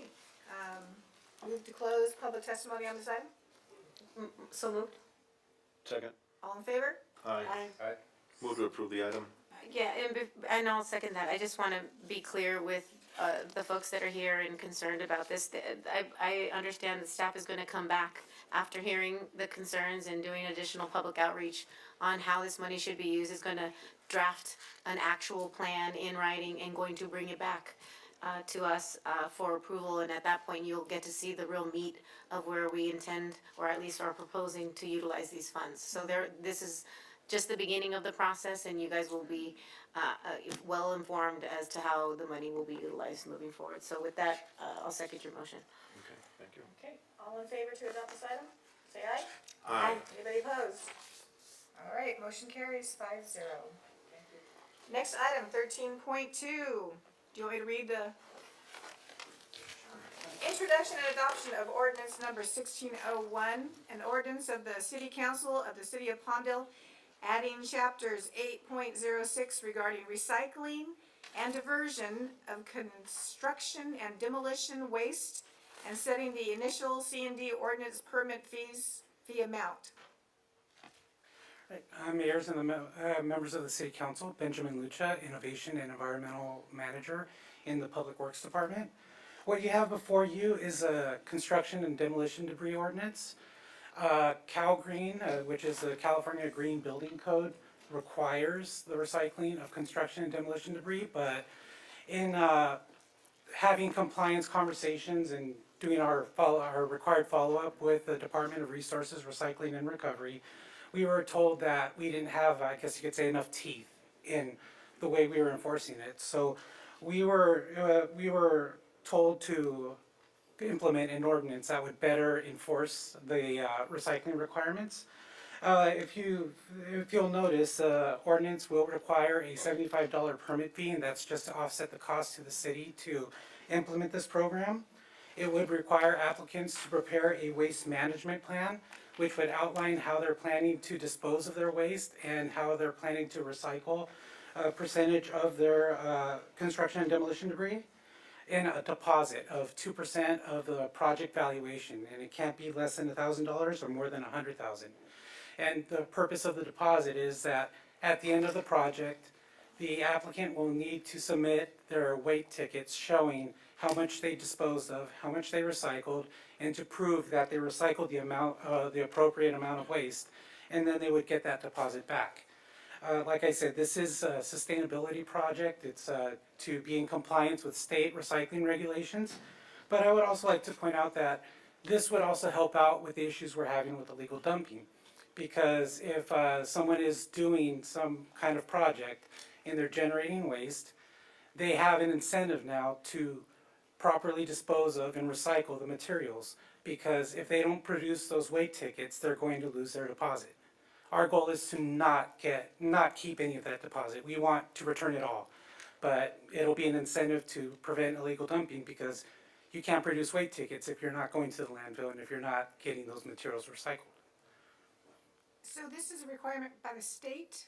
Yes, the state requires it, and it's a part of the Green Building Code, but it was reiterated. The reason I'm asking is, Yeah. so we're gonna do this for our local folks. But I wanna make sure the areas around us are also required to do this, because a lot of the illegal dumping that's happening is coming from outside our area. So if everybody's being held to the same standard, I feel a little better about that. And that's what I wanted to see. Right. SB 341, which is mandatory commercial recycling, reiterated what the Green Building Code said. And I don't know what happens in the conversations that other surrounding jurisdictions have with their Office of Local Assistance, but ours was pretty adamant about just citing Cal Green was not enough. Okay. So then it says staff to read the title of ordinance 1601. Did I already do that, or do you need to reread that? I can reread it if necessary. So, thank you for bringing that up. I'm not sure that I know it was discussed, but one of the prior items was to waive full reading of a title and ordinance. I'm not sure we got a formal vote, so I would request a formal vote now, and then we can just have the title read in.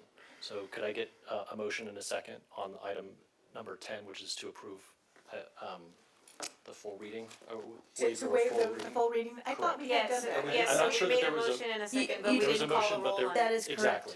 We made a second and a motion, but we didn't call the roll on it. Okay, so we're gonna go ahead and call for the vote on that one right now? Correct. All in favor of waiving the full reading of the titles, say aye. Aye. Anybody I thought we did opposed? that before. Okay. There hadn't been a So formal the vote. motion carries Thank you. that we don't have to read the whole ordinance.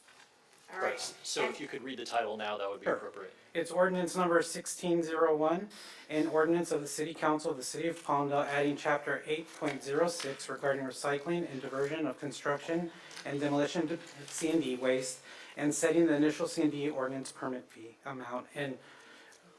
Sorry. That last part's not a part of the ordinance. Okay. All right, so now we can call for public testimony, correct? Yes. All right, anybody fill out a card for this item? Yes, Jason Zink. Okay. No, I believe in recycling, but there's things that just go too far, and the state goes too far, and the city of Palmdale needs to push back. Just like the food waste, they want you to put in the green. Nobody's doing that. But guess what? They charge us $30 more a month. This is tree hugger loving radical lefties that are controlling our lives. Now they have cameras that actually take pictures of everything that's dumped into the trash truck. Isn't that an invasion of privacy? This is becoming more and more of a communism state of affairs. We have to push back. The city of Palmdale, and I know there's a lot of other moderate conservative cities that would agree with pushing back on the state legislator. I was on the illegal dumping task force back in the early 1990s. That's all, I've been here 50 years, born and raised here. And the number one problem is the dump doesn't stay open long enough. That's the number one problem. So people are saying, forget it, I'm just gonna dump it. We need a public works yard on the far west side and east side of Palmdale with dumpsters. They have them in Iowa. You go on an earth ramp, and there's all the dumpsters, and you just dump. You go over there, you recycle the tires, the microwaves, computer parts, mattresses, and Christmas trees. It's very easy, we need to do this. It's a 30-year solution. And we've been saying this, you've been talking about illegal dumping for 30 years. Why don't they just take my idea? Why don't they do something that works in Iowa? Those corn people might know something. It's just, we gotta push back, and I want you to think about pushing back, So, because all it's doing is costing us money and invasion in our lives. Thank you. All right. Any other speakers on this item? No more speaker slips on this item. Okay, great. So I will make a move to close public testimony on this item. Second. Should we wait till Andrea comes back, or can we go ahead and call for the vote? We're gonna call for the vote. All in favor of closing public testimony on this? Say aye. Yes. Anybody opposed? All right. I have a question for Mr. Lucha. How much of this is actually going on? How much demolition is going on in the city of Palmdale as far as projects are concerned? It all depends on the area you're going to. We've had conversations with code enforcement and maintenance, and they've said that there's areas where it's obvious it's a contractor or someone doing some kind of work around on a building, etc., that are dumping there. And I won't say the name, but I've spoken to a nearby desert community city, and they have one of these ordinances in place, and they said that there's contractors, there's those entities that are contributing quite a bit to their illegal dumping, and actually their issue was that even having this deposit, they had to adjust the deposit because they were doing the math and they felt that it was more worth their while to risk getting caught and illegally dumping it and losing their deposit. So it's a small part of a bigger puzzle of addressing illegal dumping, and this isn't the end-all be-all to address it, but it'll help. And again, it's good for compliance with state regulations, and the penalty, if we're found in non-compliance, can go up to $10,000 per day of non-compliance. That's on the non-compliant contractor or whoever's Oh, doing this. no, that's for us, $10,000 per that's day for not penalty approving it. for not being in compliance with state I waste see. regulations. Right. So, yeah, we'd love to push back, but the problem is that, it comes with a price. And, you know, I think that in the city of Palmdale, probably what we're talking about is mostly residential kind of demolition where somebody's taking out a wall or doing some interior work or something like that. I don't see major demolition going on of existing commercial or industrial buildings. I mean, I don't think that's going on very much at all. So I Well, think most of this is residential. actually, it's construction and demolition, so new constructions, et cetera. And then are the also stuff that covered. they have to dispose of, yeah. Okay, so is there an impact in terms of a contractor or a developer? Does this cost them more to comply with this law than is already the case? Well, the great majority of them are using Waste Management, and Waste Management has a materials recovery facility that handles exclusively construction and demolition debris. So for these big projects, it's already going and it's being recycled, it's just there's no reporting on it. So this is really not addressing the complying developers or contractors, it's the non-compliant ones? Exactly. Okay, all right. So, Jason, you know I don't like illegal dumping. You and I've gone out there and picked up trash together in the Barrel Springs area. We still have people driving out into what they consider a remote area, and it's really so close to houses. It's shocking. I am that crazy person. I have a big truck, and if I see a truck out in the middle of the desert, I'll take my truck out there and see what they're doing. So I don't engage them. I take pictures and make sure that they're not doing something nefarious out there. But it's every single day. It's everywhere I look. There's mysterious trucks out in the middle of the desert doing I don't know what. And I don't know if there's other things that we can do. We'll talk maybe about other solutions. Other cities have put out what wild cams, you know, the cameras for wild animals and that type of thing. There's things that we could do because a lot of people, no matter with the fee, they're still going to do it, and I want to stop it. So we have our illegal dumping action plan. yeah. And the county does have an illegal dumping task force, and I get the reports. I know that they're out there actively working, but they work mostly in the county areas.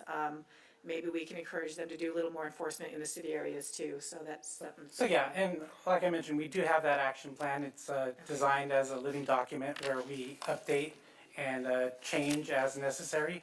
And for example, the cameras is a part of it, and we've done quite a bit of work in trying to make it work. Of course, it's actually getting footage that's usable. Right, You know, right. I mean, for example, I had a resident send me a video and I discussed it with code enforcement, and I couldn't even tell what was in that video, much less Yeah. see the illegal dumping. And so there's a lot that we're doing, and we're Okay. constantly updating that action plan, and we're always open to suggestions. Okay, great.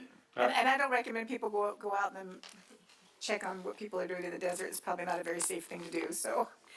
Anyways, all right, thank you for that, and let's move on to the next item, which, Did we vote on it? did we vote on it? We haven't voted on it. I am so sorry. Real quick, I get I wanted excited. to add, Mr. Olson and I have spent a considerable amount of time cleaning up the deserts and trying to do what we can to improve the quality of life. We do have a full-time lightning loader truck that goes around the city with staff, and they're driving around all day long picking up trash. It's sad that we have to do that, but it's what we're doing right now to try to keep the city clean. During the holidays, I drove to the store, drove back, there's just a fridge just laying there. Next day, there's 2 mattresses sitting next to the fridge. They're gone now because the lightning litter comes and picks them up, but it shouldn't have to be that way. I remember when Mr. Olson and I were picking up trash and we had a 40-foot roll-off that Waste Management provided us, and there's a bunch of residents just coming right up saying, hey, can I throw this stuff in the dumpster? And we had that thing full in a matter of an hour or two, and that was a 40-foot roll-off. And I see some of the members out there, like Marcos Alvarez was out there with us that day, and I'm not sure. But the point is, I think we should be looking in, I hope this helps. I think we should be looking into having some community areas As far as the waste management hours goes, they used to be open Monday through Friday, like banker hours. Now, they were open Saturday till like 12 or 1. We finally got them to be open all day Saturday, closed Sunday, but we still need to fill that gap, because if you work a regular job and you go to take your trash out and you don't make it, if you didn't make it there by 12 or 1 on Saturday, you'd have nowhere to go. So maybe we have a place on Sunday for people to drop their trash. Yeah. Yeah, I think we organized over 30 community cleanups in a period of 16 months or something like that. We had Public Works with us every single time until we got their lightning loader stuck in the sand.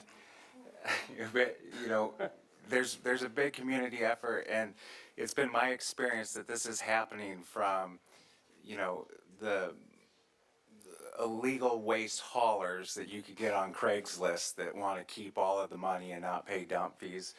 But yes, I believe that this council is fully prepared to say we're not going to be a dumping ground on anything, people, trash, anything.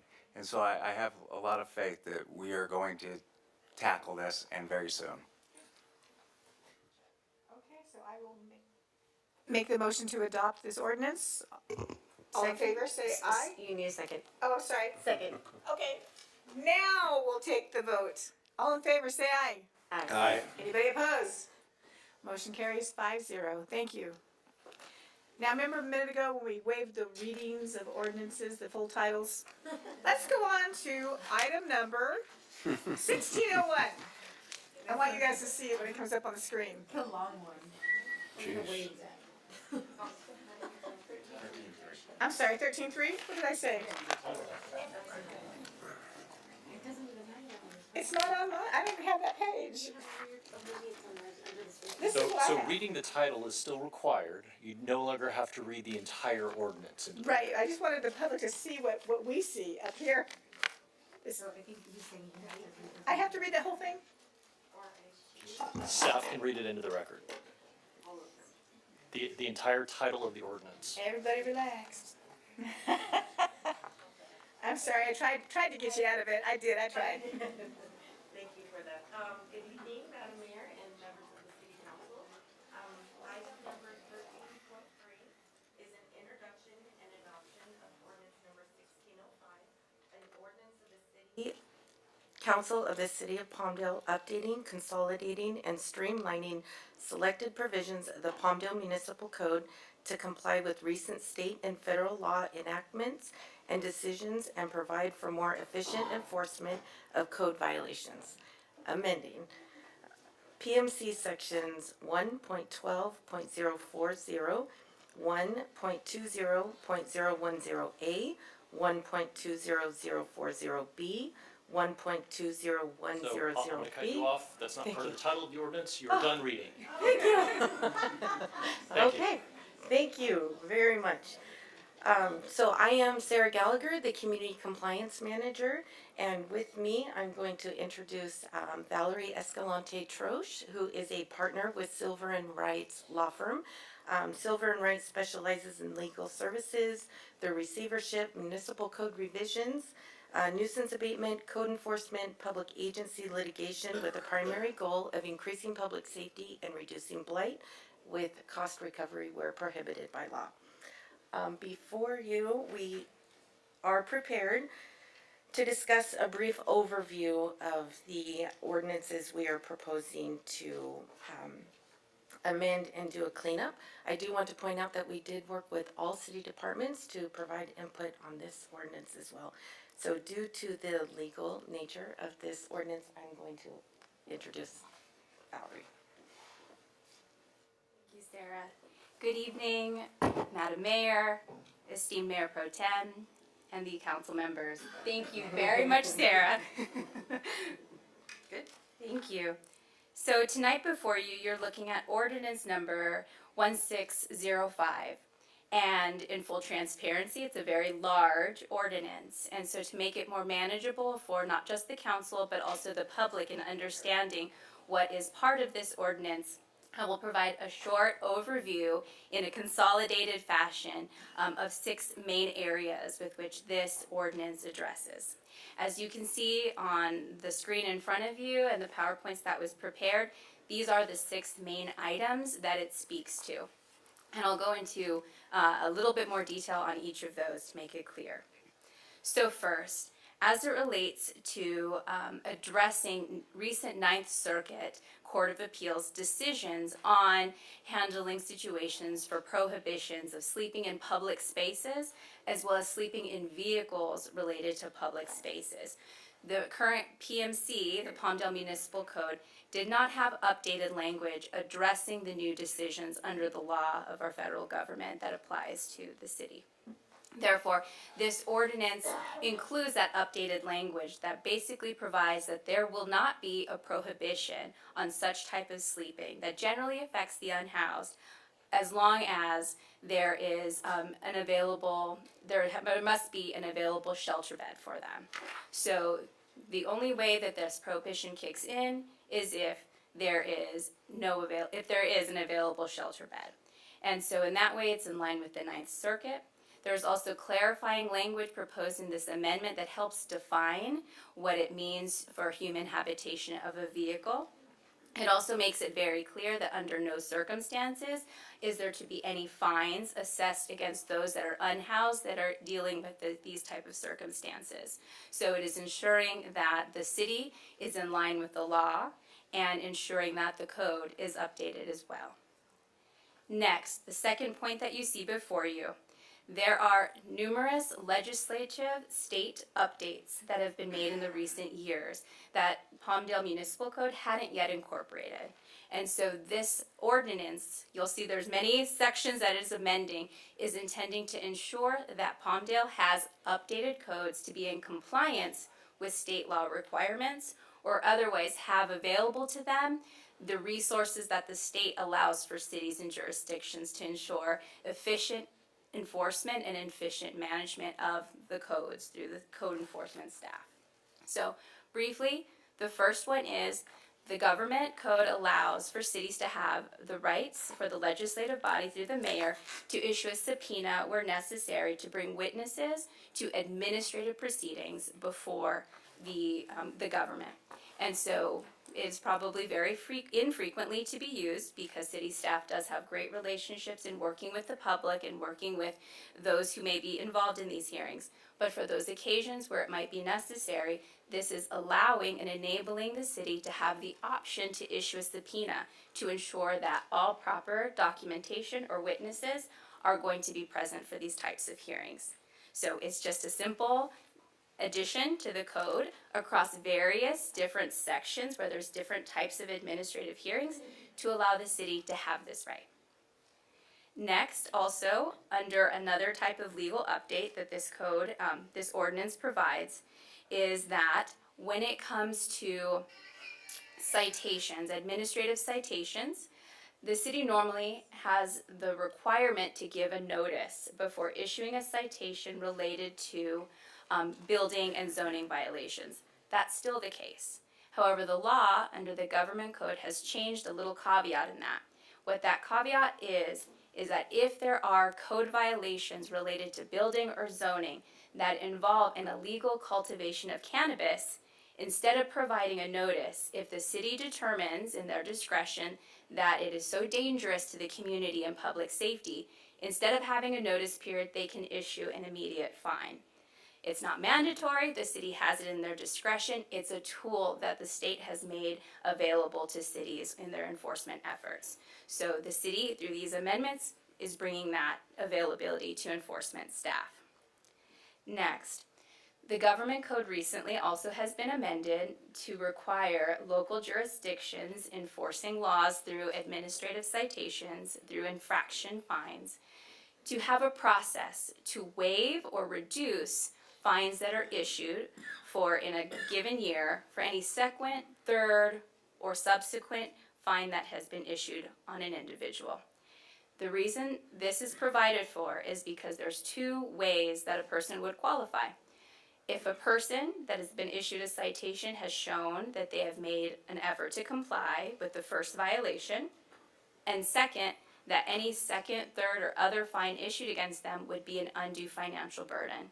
So the city wants to ensure that it's in compliance with the law and also make this type of waiver available, waiver or reduction available to its citizens who qualify for it. So this ordinance includes a process by which those in the public who are qualifying for this type of waiver may apply and be considered for a reduction in those fines. So it's a very helpful, transparent way to ensure that justice and equity is given to the public. Next, the Health and Safety Code has a provision, under state law, that prohibits financially interested persons to attend inspections of commercial properties. The city already doesn't do that, but to be transparent and make it clear that the city will not do this ever, they're including, in this ordinance, you're including a section that expressly prohibits it when it comes to commercial inspections. So no financially interested third parties will be present. Finally, on this category, the city already has an ordinance related to nuisance abatement for graffiti that is done by minors, making parents or those responsible guardians joint and severally liable. There's no changes to that. That's existing. However, the state has updated the amount that can be potentially recovered if there's a civil action related to that. And so what this ordinance does, it just simply updates that amount to be in line with the state cap that has been given by the Judicial Council of the state of California. Now, going on to the third bullet point, we're almost getting there, we're almost done. The third bullet point is a broader change to the code that basically streamlines where the city provides for cumulative remedies. To briefly explain, the city has different options for code enforcement. It might be through administrative citations, it may be through issuing notices, and the like. And that spans across different chapters and different sections. As it currently stands, the municipal code has different language in different sections that are trying to say the same thing, but do not currently, making it a bit confusing. And so where the city has that language, which basically says, if the city exercises their right to take this type of enforcement action, it doesn't preclude them from taking other enforcement steps that's provided under the law. It's said that way, but in different ways, in different areas. So what this ordinance does is it makes sure, basically a cut and paste of the same language is across all of them to be clear for the public, so everyone understands everything that is allowed and that it's clear for enforcement officers and other staff when looking at what type of remedies are available and when.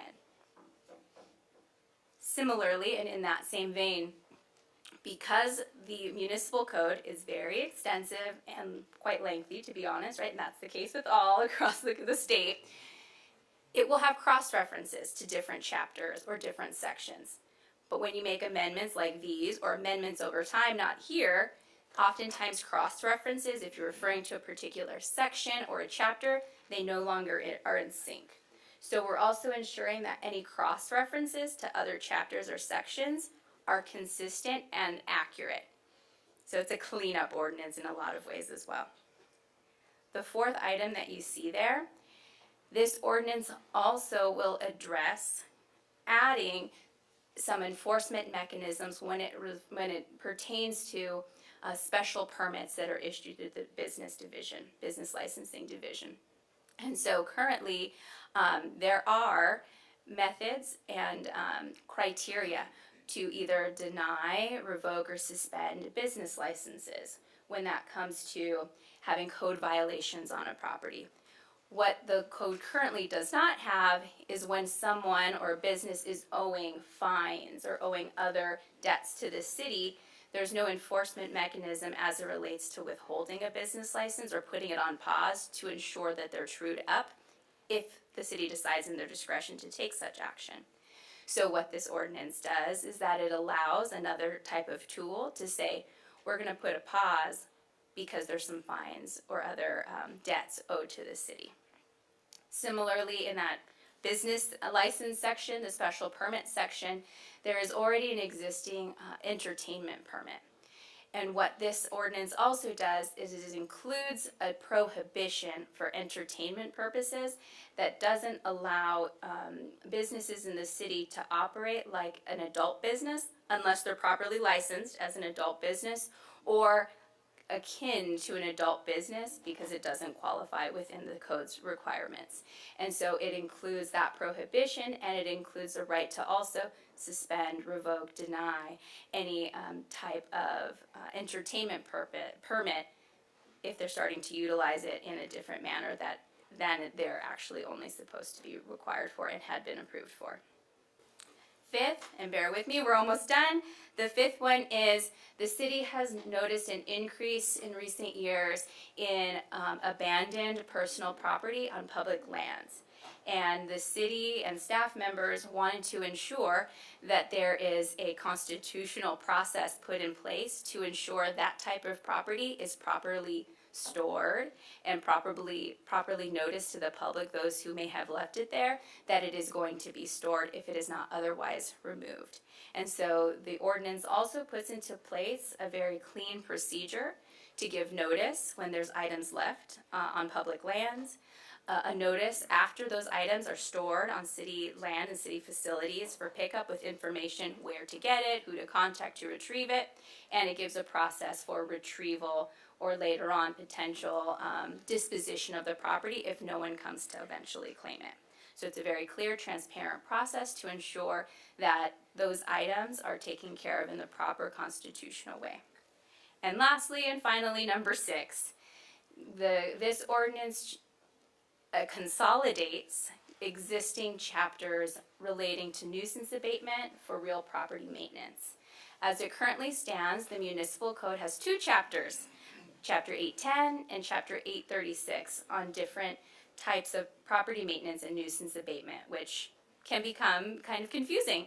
So instead of having 2 chapters, what this ordinance does is it consolidates really the best of both of those chapters and puts it in one clear chapter. The same chapter will be 8.36, and it outlines the different types of nuisances, and it outlines different types of procedures that the city may engage in to ensure that nuisances are not existing on properties in the city, which comes to things like different informal notices, formal notices, documents to be issued such as notices to abate, as well as abatement procedures, recovery of costs if the city incurs costs to abate land and issues on land, and relevant procedures as such.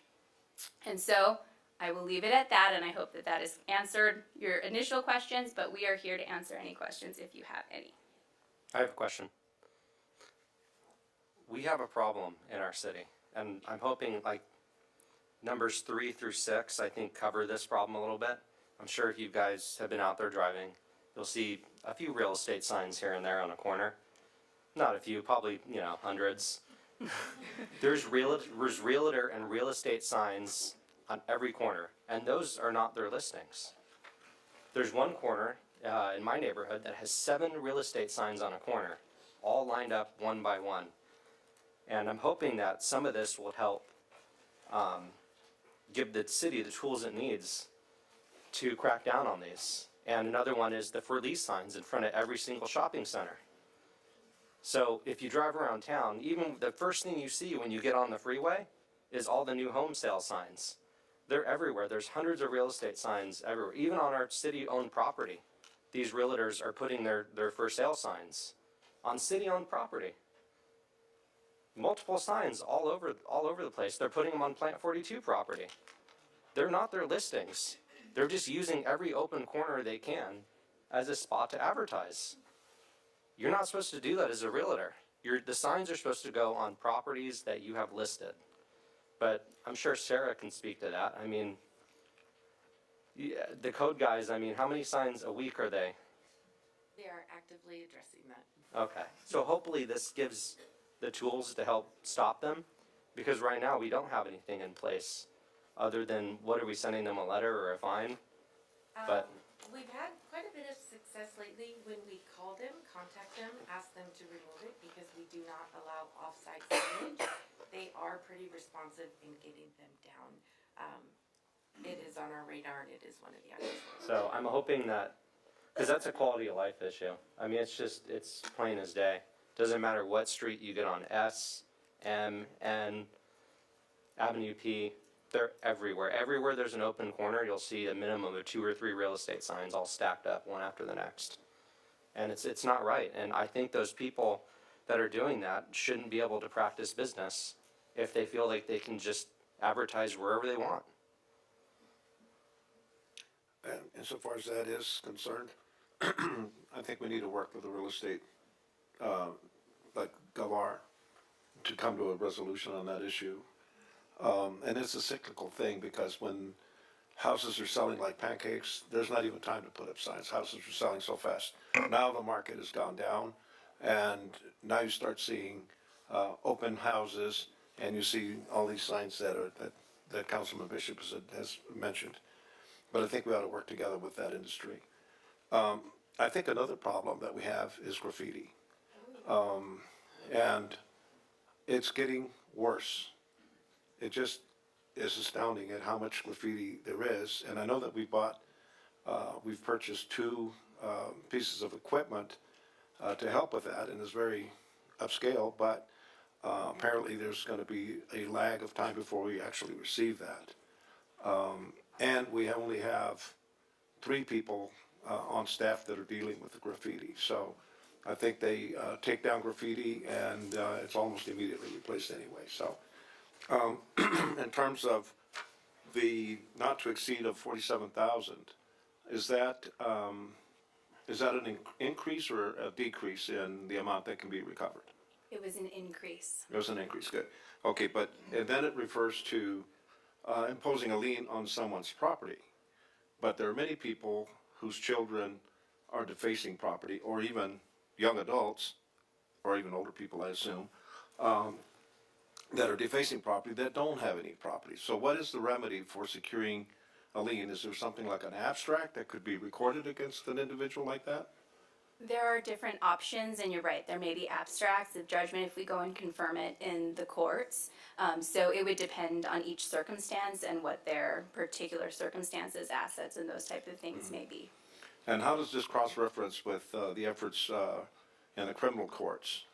When the sheriff's department, sets out, they find some graffiti, they determine that it goes specifically to an individual, and they're brought before the court, and there's an assessment and a restitution in the criminal court. What is the cross-referencing with that in this ordinance? So this particular ordinance does not deal with the criminal elements that relates to graffiti. And so there will not be a cross-reference. So that with which the sheriffs and the DAs will prosecute in state court would be different from the administrative processes that the city would be doing under this. That's if it's being prosecuted. If it's being prosecuted. Right, okay. Yeah. Well, I wanted to comment at the incredible amount of work, of detail, legally. It's mind-numbing, really, the number of ordinances that were viewed here, and the suggestions, and trying to mesh that with state and federal legislation. And I want to commend you on an awesome job. Thank you very much. Thank you. Yeah, I just want to echo that. I know that this has been a long time coming. You've taken the time to meet with department directors, but also those that are out in the field doing the actual work, hands-on work, so that you can fully understand their duties and how you can help empower them by virtue of the language and the ordinances that you're proposing that we revise. So thank you for your commitment to this. I know that you're still working on more revisions, and so this is a long project for you, but step one, this step is a remarkable effort. So thank you for all that your entire team has done. Thank you, and I'll just quickly chime in. Really, the thanks should go to staff. As an attorney, I'm kind of the tool to help get it down, but staff is the one that coordinated across multiple departments, gave their feedback, gave their input, because staff did really want to ensure that what they were doing through this ordinance was right by the community and right for transparency and efficient enforcement. So that really goes to Sarah, her team, and many others too in the city here in the different departments. I thank you for commending that and bringing that to attention, so we know that staff is very dedicated as well. Extremely dedicated. But the devil's in the details as far as legals are concerned. Thank you. So I hope that this shows the public that this is a new council, this is a new year, we're cleaning things up, we're gonna make it easier for the public to understand. You can't expect people to follow the rules if the rules are too hard to understand. So we're gonna make it clean and simple and easy to understand. And now I'm gonna open it up for public comment, so, on this item. Stand by, because they might have questions. So, call for public testimony on this ordinance 1605. Do we have any speaker cards? Jason Zink. As you notice, I come up here a lot. But the reason is because it takes a year, 5 years, 10 years before you guys take people's ideas and implement them, or complaints we've had. And like you said, it's a new council, so I'm looking forward to action.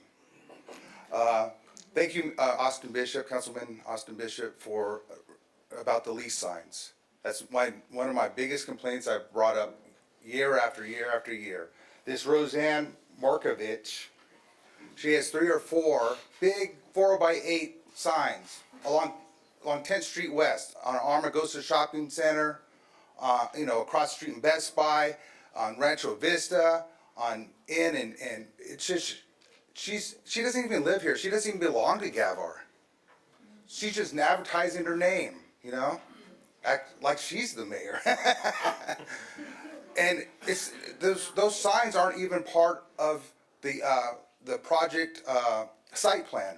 Okay. So they're illegal already. You guys can just go over there and just take them. And I want you to, because I will. I got a chainsaw. But get them out. It makes our place look ghetto. I want our place to look clean and beautiful and nice. Get these for lease signs out. They have the right, to put them in the windows and on the buildings. And they got something else called the internet. It's a really cool thing that they can advertise the lease. Panhandling. I gave Hoffbauer, I sent him an ordinance they're doing in Arizona. It makes panhandling illegal, especially in the middle of the street and on and off ramps. He said he gave it to the city attorney. Hopefully you looked at it, and maybe that can be part of the next ordinance. And they also have a thing that gives a help number for people. So it makes people say, hey, you don't have to give them $1.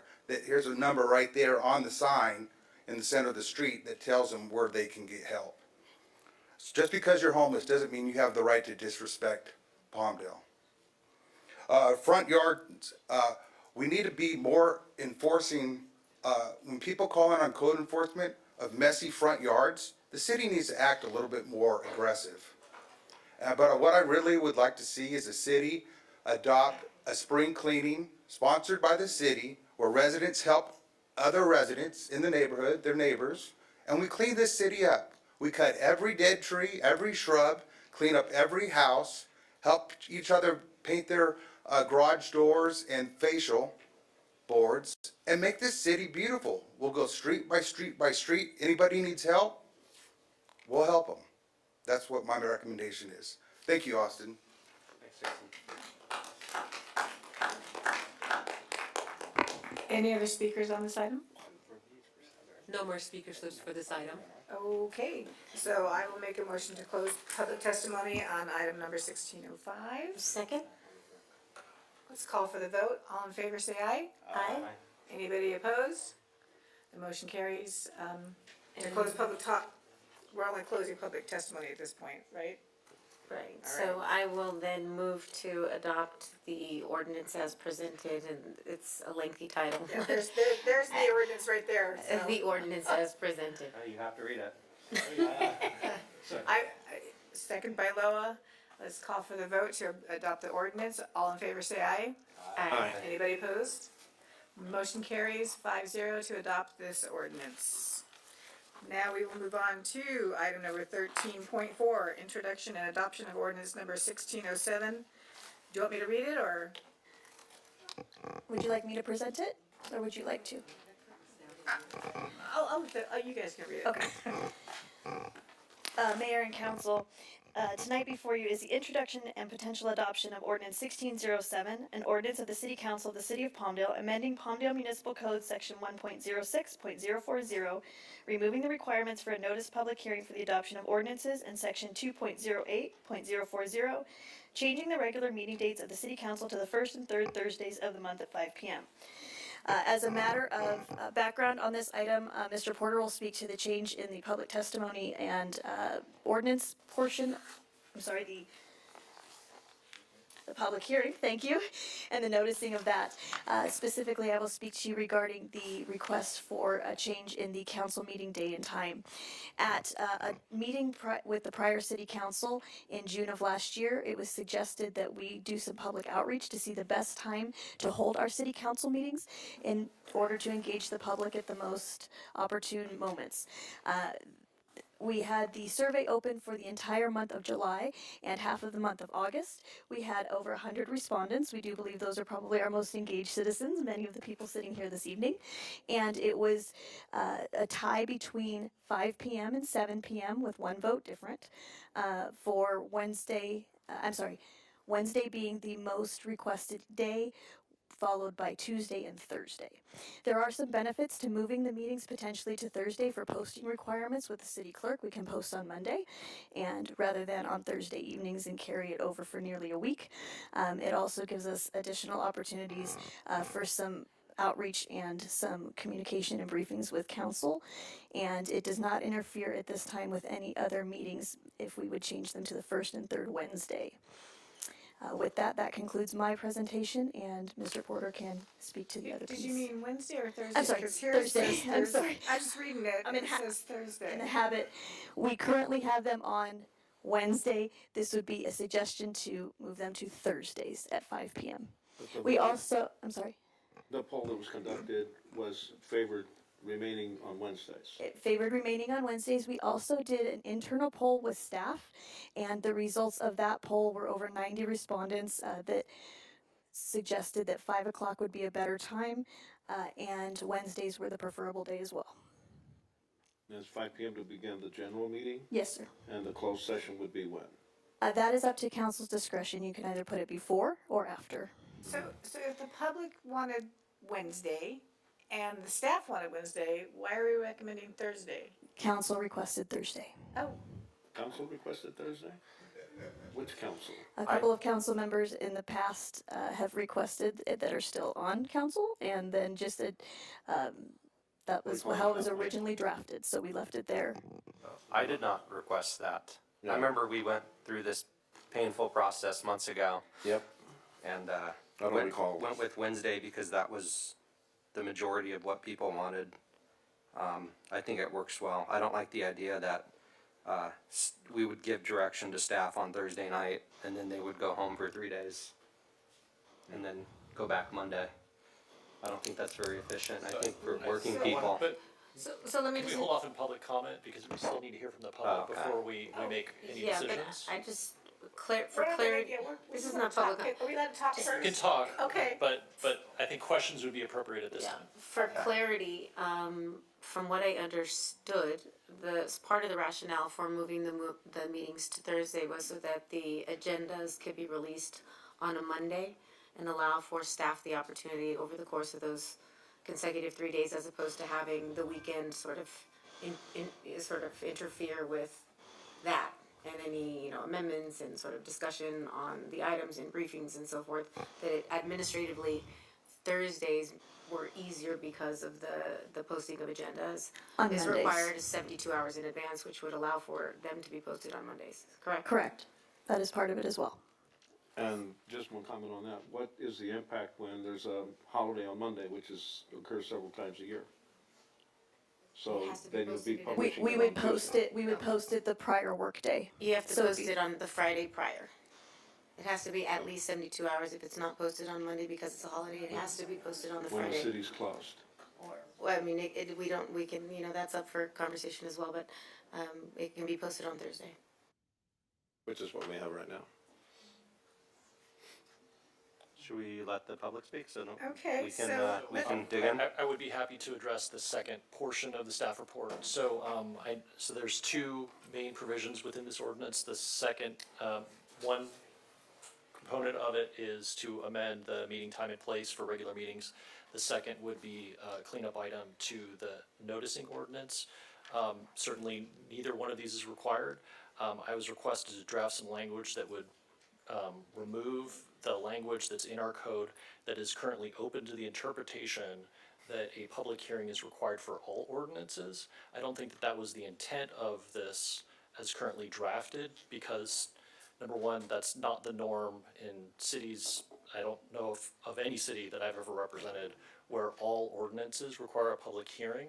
The only difference between a public hearing item and public consideration is you can see where it is on the agenda. So that's one item that would change. So if you were to, let me back up a little bit.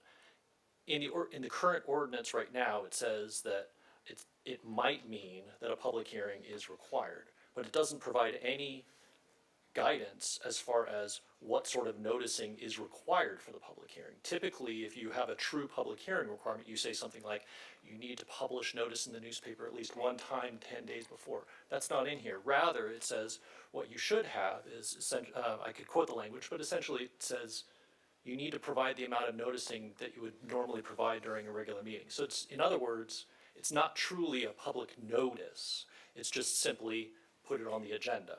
So the language right here in the existing code because the word public hearing is in there, maybe a public hearing is required, but what noticing is required? It's unclear. The code doesn't say. So I was requested to remove the language about there being a public hearing to make it clear that you don't truly have to have a public hearing because we don't even know what noticing is required. What it does do instead is that it says that if state law requires a public hearing, then we certainly have to have that noticing still occur. So for example, a zoning ordinance, state law requires a public hearing. It's typically one day, you publish one time at least 10 days beforehand. So really there's the impact of this. If we assume that a public hearing is required under our municipal code, which I don't think it is, but if we assume that that is true, then this proposed ordinance would have two effects. One would be that the city could save the money of publishing, so it's a nominal cost, but maybe roughly $200 every time you publish a notice in the newspaper. And then you would also save similar amount of costs relating to staff time to publish. Additionally, an added benefit of removing that, it just clarifies it, frankly, for staff because we don't know whether a hearing is required or is not required. But then also it adds some flexibility in the sense of if, for example, the city council says, staff, please bring this back in the next meeting. Well, if there's a 10-day noticing requirement, that means staff might not be able to bring it back at the next meeting because if, for example, there's a 10-day noticing requirement, we can't draft and get it on the agenda in time, so it ends up delaying a future ordinance. So essentially, this ordinance would still continue to comply with state law, and I think that was the intent. Certainly not required that you do this, but I think it would clarify it. But if you want to require public hearings, which would be over and above what state law is, you can mandate that. You can expressly say how much noticing is required, or you can go with this as drafted, which is simply comply with state law. I do want to mention one more thing I failed to say earlier. The other item before you this evening is to change from one city council meeting and a workshop per month to 2 formal city council meetings per month. And the reason we'd like to do that is because although the workshops have evolved into being essentially a second council meeting, for purposes of adjournment and public hearings and noticing and adoption of ordinances and things like that, a workshop is not a city council meeting, so sometimes it can delay enactment of certain things. So we'd like to change that to 2 actual city council meetings rather than 1 in a workshop. So to clarify, it is a meeting, but it's just a continued meeting, or alternatively, you would have a special meeting. So there are some state laws, for example, where you can only take action at a regular meeting. And if you're having a special meeting, then we have to push that again, that delays it another few weeks and just slows things down.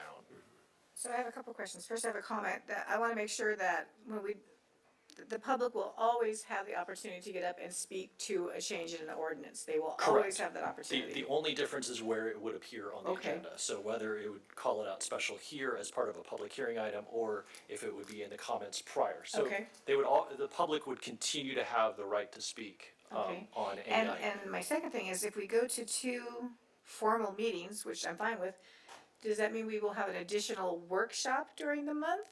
Or we'll somehow incorporate that into one of the meetings? We would incorporate that into one of the meetings as a presentation opportunity where we go still in depth on some other things, but we would put in the municipal code 2 regularly scheduled meetings. Okay.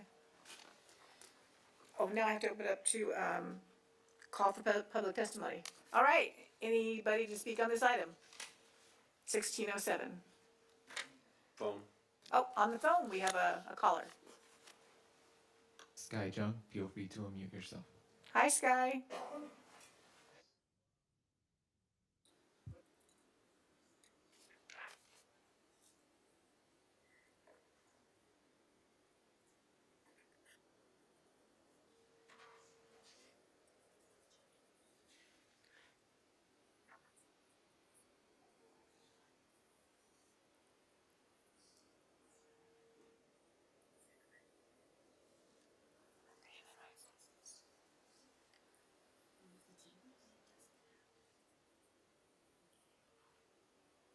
Okay, thank you. Anybody else on the phone? Callers? None at this time. Anybody else want to speak to this item? Rich, are you back there wanting to come up? We have Laura Forrest. Oh, I'm sorry. Do you want me to call the cards first? You have Ms. Forrest. Thank you. Can I lower this somehow? Yeah, there should be a button there. It's slow. There you go. Or maybe the mic could come more forward so people aren't feeding into it. Still, it's Does hard it to move? reach. I don't think it moves very far. The mic, I don't think it moves forward, does it? Okay. We can hear you. Okay, thank you.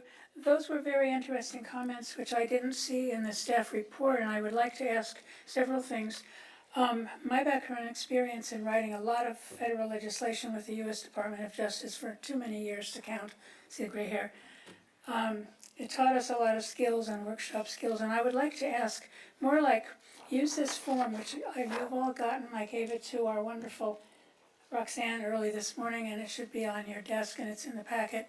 When you're going to have a side-by-side analysis of the current code, and you put double strike-throughs for what you're deleting, Mr. Alarcon knows this, and then you underline or put in italics what you're going to add. And so people can see very clearly this wasn't done. Also, there was no citation given, which I put on page 2 of my comments. I had to find, well, where is this 1.06040? There's a lot of 1.06s everywhere, and I didn't know it didn't give the title or anything about it. I don't want to take up all the time on that, but it would be good to give the background that also that Rhonda gave for, with it, summarize in here. Well, a lot of people have forgotten last summer when there was a survey for a month and a half, and say, we had a survey, here's the results, this is why we want to change the dates. Because without that, you don't have the legislative history. People are dumbfounded about, well, why are they doing this? About the ordinance, I would suggest that you don't mix apples and oranges like this, where you have two entirely disparate ordinances all piled into one. There's no need for that. So 1607 should be recognizable as either changing the dates of the city council, or 1608, or whatever you want to call it, should be recognizable as this supposed cost savings. I would say that I think that it's entirely nominal, to be polite word for it, saying $2,000. If you take the city's biennial budget, which I looked up, is it at 245 million or 249 million?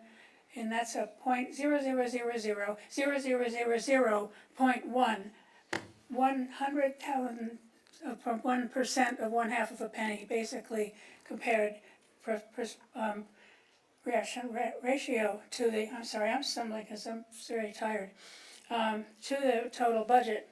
So I think that this is not really necessary, the second part of it about the cost savings or not having it noticed. Also, although Mr. Porter did mention about some compliance with state laws, there's no clue in this as to what state law. It just says state law. What kind of state laws are we talking? Voting rights laws? Are we talking about trash pickup laws? Are we talking about election laws?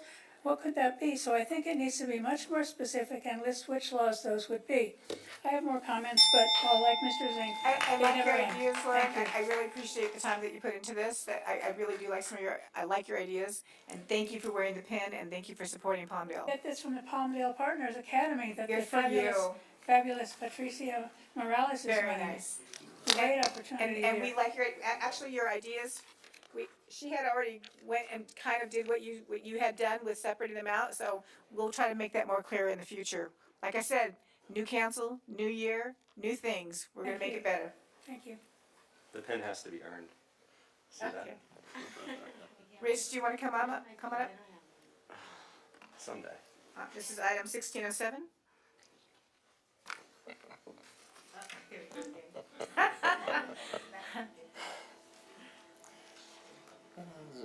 At least it's I feel like I should be hearing the Jeopardy music. I was right thinking now. the same thing. Yeah.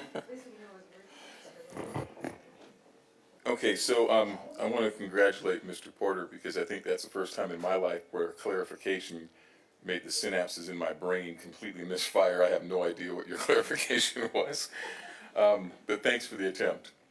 My main concern with this is, it wasn't real clear to those of us who are not experts on city governance what this actually meant. And, we don't want it to be a situation where the city is trying to save $2,000 in paper posting, whatever, newspaper posting, at the expense of the public being informed. So if it's not that, then that's great. If it is anything like that, you're talking about spending $204,000 to put some rocks on a traffic circle. So that's a little bit ridiculous in relation to this. But the Brown Act says that the people of the state do not yield their sovereignty to the agencies which serve them. The people in delegating authority do not give their public servants the right to decide what is good for the people to know and what is not good for them to know. And because of that, that's why I want to make sure that this isn't an effort to deny the people the information that they need. And the reason that I might even be concerned about that in the first place is, and granted this was our last council, but some of you are part of that. When we lost the right to elect a mayor, we were not told about this. We showed up at a city council meeting and it happened. And I don't know the reasons for that. I've been told different things, but what I know is, as our representatives, you're supposed to listen to us. You're supposed to let us have some say in this. You are doing our business. I heard a male voice at the December 21st meeting when things got a little bit out of hand. I don't know which of you gentlemen it was, but one of you said something to the effect of, "This is our meeting." Well, no, it's not. This is our meeting. You're our representatives. You are doing our business. And as this says, we don't yield our sovereignty. So I want to make very, very sure that this isn't another attempt to take away our voice, as was taken away when you decided to go to a rotating mayor, as was taken away more recently when you decided to pick a mayor by pulling a ping pong ball out of a bag. We had no voice in that. We should have been notified that that was an option, that was something being considered. And that you haven't done that on more than one occasion is very troubling. It tells us that perhaps you don't understand what the hierarchy is supposed to look like. So I hope this isn't another attempt to silence the people's voice. Thank you. Thank you.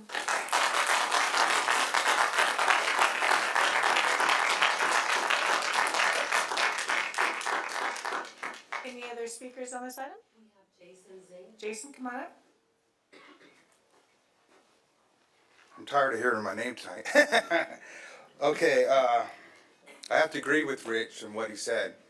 I agree with him that some things were done by the city council that was wrong. I think the vote of the mayor should have gone to the people and not the council. And I will always believe that. And I would love for you guys to put it on the ballot.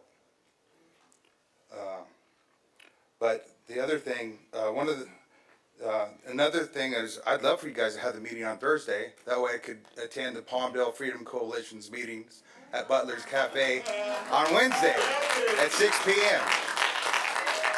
next to Buffalo Wild Wings. Everybody's welcome there. Palmdale Freedom Coalition, a great community organization.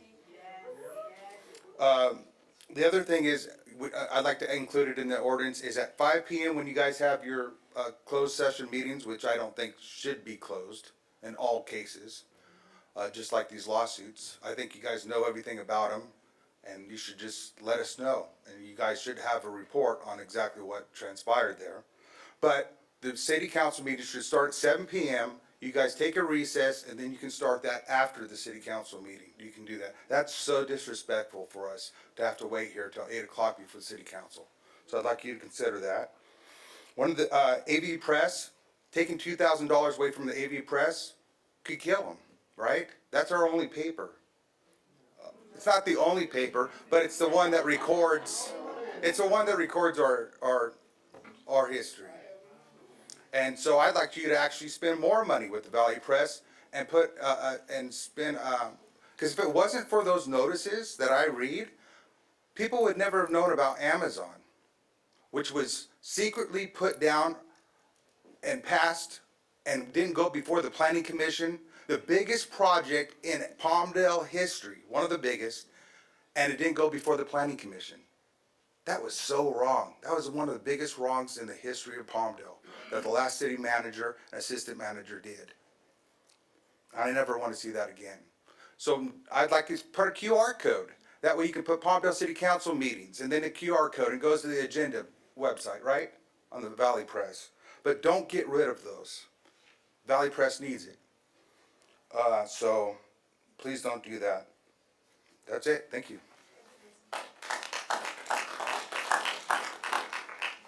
Any other speakers on 1607? We have Brandy Meyer. Hi, thank you for your time. I just wanted to speak about this because how you mentioned it's a new council for the new year. And I don't think you should start it off by interrupting the system that you already have in place. The public has spoken. They said Wednesdays. Also, council has spoken about Wednesdays.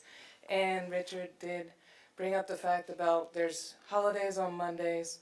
And if the procedure is to post it the day before that holiday, like the last day on that Friday or whatever, but Friday you guys are closed, then you should keep it so you can still follow the procedures on Thursday. Because we don't want any break in the system, any confusion added to this. Let's keep charging strong. Thank you. No more speaker slips on this item. Okay, so I will make a motion to close public testimony. Second? Oh, sorry. Call for the vote on closing public testimony. All in favor say aye. Aye. Anybody opposed? Motion carries to close public testimony with a 5-0. Okay, now we're moving to item number 4.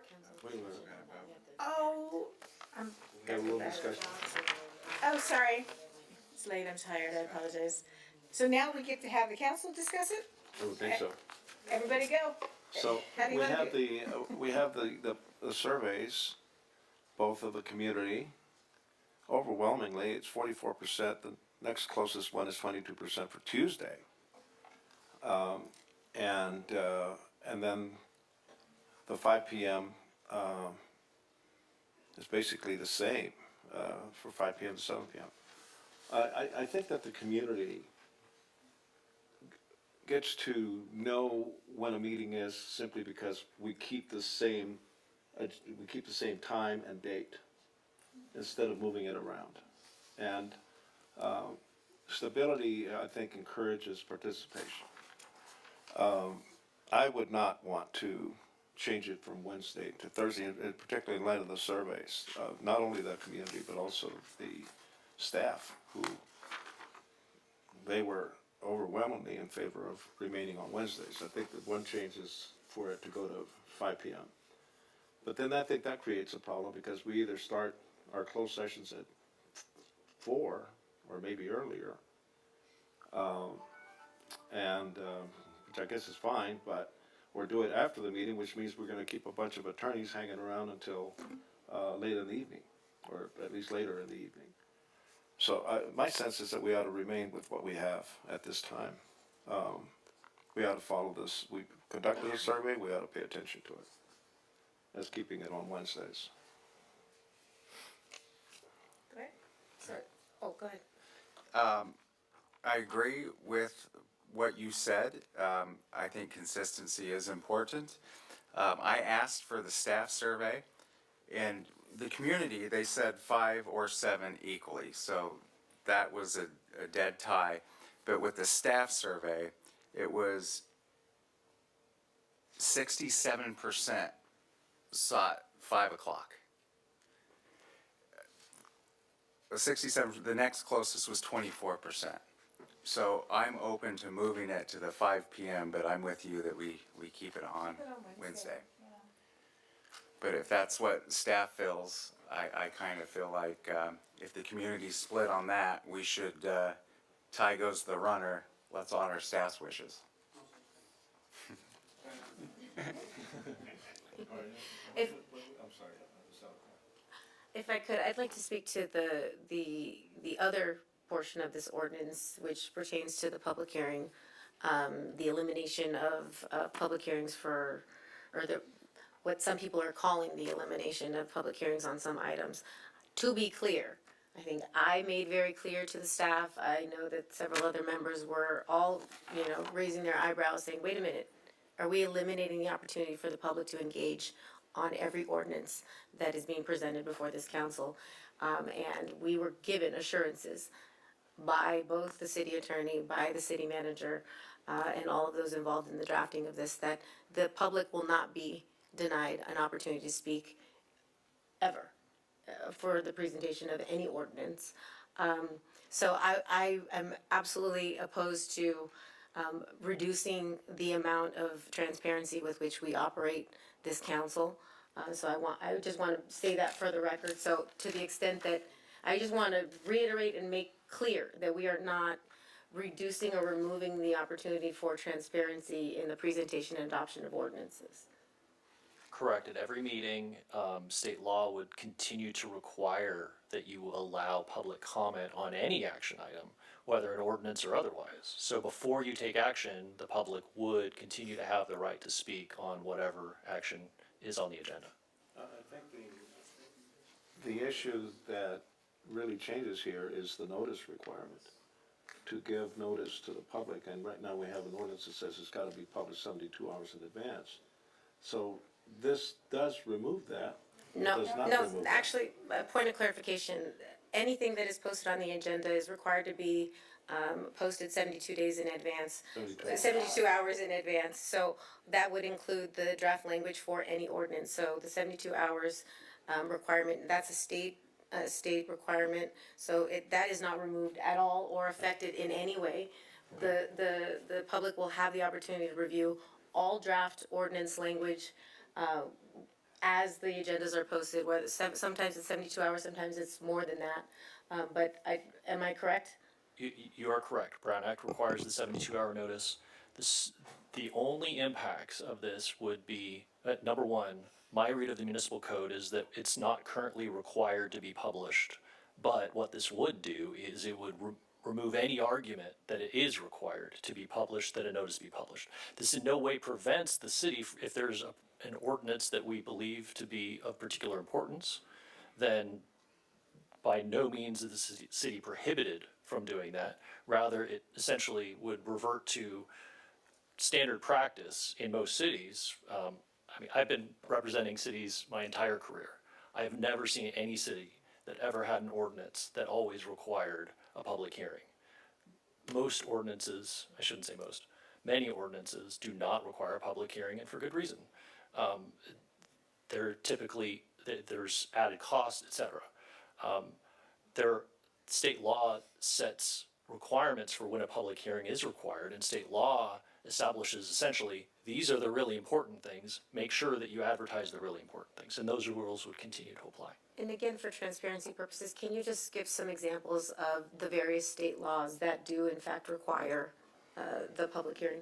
Sure. So for example, we've got a development code ordinance that will be forthcoming that will require a public hearing. Anytime that you have an ordinance for a special tax, that would require a public hearing.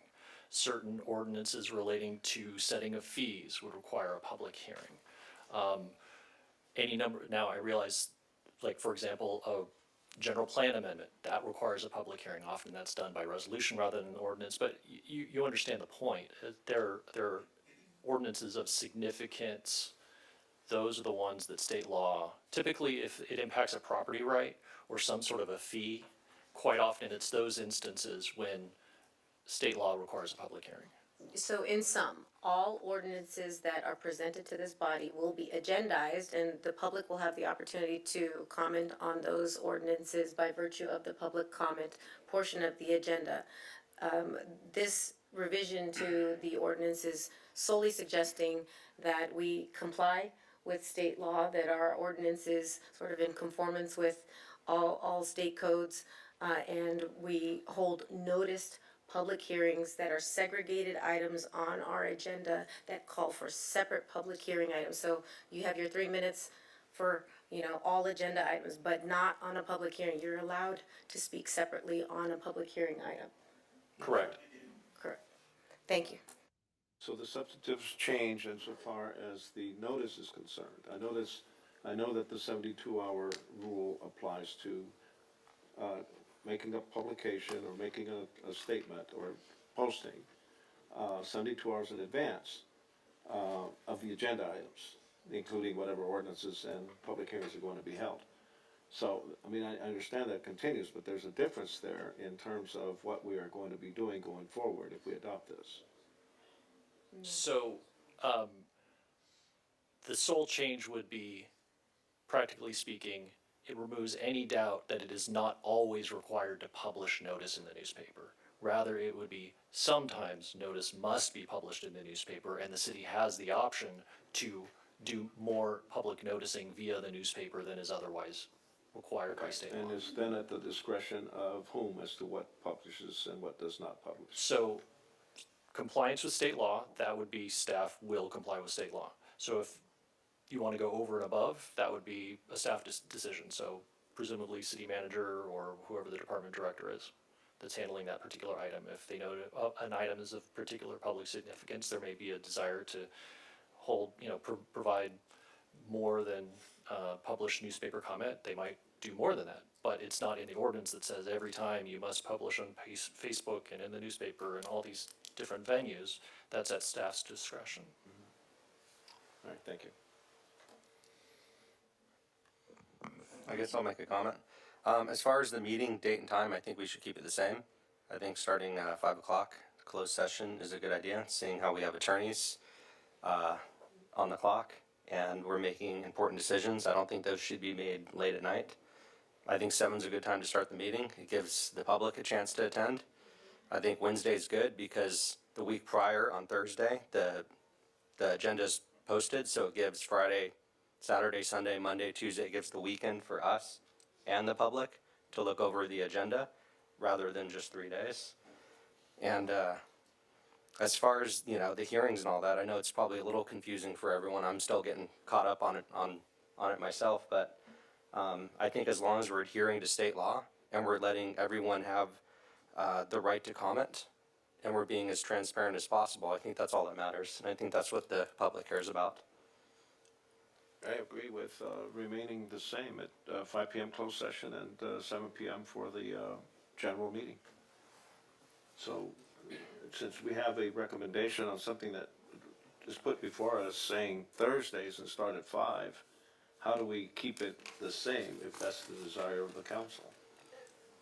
And then can I also ask for a point of clarification? In the draft language that I've received, there's no distinction in the language at the start time. It just says strike out the 7, move it to 5, but it doesn't say whether that pertains to closed session or the general agenda. Correct. So we have a choice. So if, as proposed, it would indicate that the meetings would start at 5 o'clock, and it would not dictate which is open session and which is closed session. Now, when you adjust, so then that could change as necessary. So, or you could have flexibility, and then the public would be on notice every time they could read the agenda. Oh, it really is 7 o'clock, or it's 5 o'clock, whatever. Alternatively, you can put into the code something that expressly says closed session, if called, will occur at 5 o'clock. So if there's no need to have closed session, why even have the meeting, for example? Or we could add some language to that effect. And then you say open session will begin at 7. We could have language essentially that says open session always starts at 7 o'clock, and then closed session will be at 5 o'clock unless it's determined that a later start time would be appropriate. or an earlier start time. Later, oh no. Later. Understood. Right. Okay, so, and I just, I didn't hear any, not that I recall any of my colleagues commenting on the fact that we are now transitioning to 2 formal, regular meetings a month. Are we sort of all in agreement that that's okay? Okay, so, I'd then like to move to adopt the ordinance amendments as presented, with the exception of the striking of the language Wednesday on 4 different occasions. So I guess remove the striking of the Wednesday. But for all other language that has been proposed in these ordinances, I move to adopt. I'll second that. And then, to be clear, so you did not strike the language that states that the meeting would start at 5 o'clock. Right, So I it kind of would- like the notion of flexibility. So it would continue so the ordinance would change 5 o'clock, but as a pattern and practice, it would continue as now, which is 5 o'clock, open session would be 7 o'clock, but the 5 o'clock number could be changed as needed, or closed session would always be at 5 o'clock. I'll leave that open to discussion, in future count. I mean, I don't know, Mayor, if you have a preference on which one it would be as written, the draft language that I see. I think when the survey was done, the public was asked when they wanted us to start the meeting, and they said 5 o'clock. So I'm assuming they mean that they wanted to be here at 5 o'clock so they can get home and feed their kids and do their homework and get home at a decent hour. So by saying 5 o'clock and then us saying, okay, but that's when we're gonna do our closed session. I agree. It's heartbreaking to me when we go into closed session and we come out and there's, 50, 60 people out here waiting for us while we're in the back room. Yeah, people have families, people have things that they wanna do, and I think if the public said they wanna start at 5, we need to be here on the dais at 5 o'clock, getting city business done. It was mentioned several times tonight. I think Mr. Presents said that not everybody can be here until 10:30 at night. Right. Laurel mentioned that she's tired, we're tired. We But have the other jobs. thing that we have to consider is once it hits 10:30, we have to make a motion to continue the meeting. And the way it is now, that will happen during the public comment. And so I would hate to create a practice where we're shutting off, people show up, wait till 10:30, and then we don't extend it, and all for what? So I want to respect Their the time. community and their time, and staff and their time. That's why I'm for 5 o'clock. As the start time for the general agenda. Yes. Correct. Okay, so I will amend my motion to reflect that revision in the ordinance, the 5 p.m. start time for general agenda items. So it's 5 PM I think I need to a begin the second. general session, the open session? So Okay. it would just state that it would start at 5 o'clock. We wouldn't specifically call whether it's open session or closed session. We would say 5 o'clock But I with think- the understanding no. that it's, no? That's not No, what I because I just think said. the public has a right to know when they're going to be able to do city business. And Yeah, I think so- they said 5 o'clock, I think, I interpret that as they want us to start the public meeting at 5 o'clock. The open session. So Of- if we have to do a closed session at 4 or at 9 when we're done, so that they don't have to wait, so be it, but that was the whole Okay, purpose so of let me doing the just, so that survey. there's clarity, okay? What I'm gonna, also I'll rescind my motion and make a very clear, or at least as clear as I can at 10:15 at night. I move to adopt the, proposed language as presented by staff to this ordinance, with the exception of striking the word Wednesday and replacing it with the word Thursday. To be clear, that means leave it as Wednesday throughout. Secondarily, also to, immediately following the 5 PM reference, that we include language that specifies that the 5 PM start time is for the general agenda matters. And then I think I need a second. I'll second that. Okay. I just wish to remind the council and the community that we almost always have a closed session. So I think we ought to clarify if we're going to start it at 3 o'clock in the afternoon, because many times it takes 2 hours. I mean, today it took 2 hours, right? In fact, it took out, can follow general session, we can do that later. I don't know what you said. So, I mean, We can do let's have the public come in, get public business done, and then we can actually do closed session afterwards. Sure, but Or- that means that we're gonna have these attorneys sitting around for several hours until they get called in to, Attorneys are on the clock, and I'd rather have attorneys sit and wait rather than have public who've got kids and families and everybody, and staff members who, I some people understand who need to that, be but are they released. billing us for the time that they're going to be waiting to be called whenever we start the closed session? Would we be billed during that time No, at 350 or we would 400? You're an call them. attorney, you tell me. No, I don't know. what we would do, and I would suggest that we as council will direct our city manager to instruct any outside contract counsel to be available at the start time of our closed session agenda. They don't need to be here at 5 if we're not gonna get to them at 7, so we would instruct them to be available and on hand to discuss their items at 7 PM, so we're not being billed for extra time. In other words, we can ask outside counsel to wait until our open session has concluded, which if we start at 5 could be 8, 8:30, something like that, because generally our meetings, I mean, right now we've got essentially 3 hours and 17 minutes. So we would, if we started at 5 o'clock, we would be ending around 8, 8:15, 8:30. So we're asking the clock to start on the lawyers when the closed session begins. Is that? Not necessarily, no, but I'm gonna call for the question on my motion. All right. Is that right? Wait a minute. No. Asking a question of the city attorney. Oh, the you city had, manager. okay, you did not address it to the city attorney.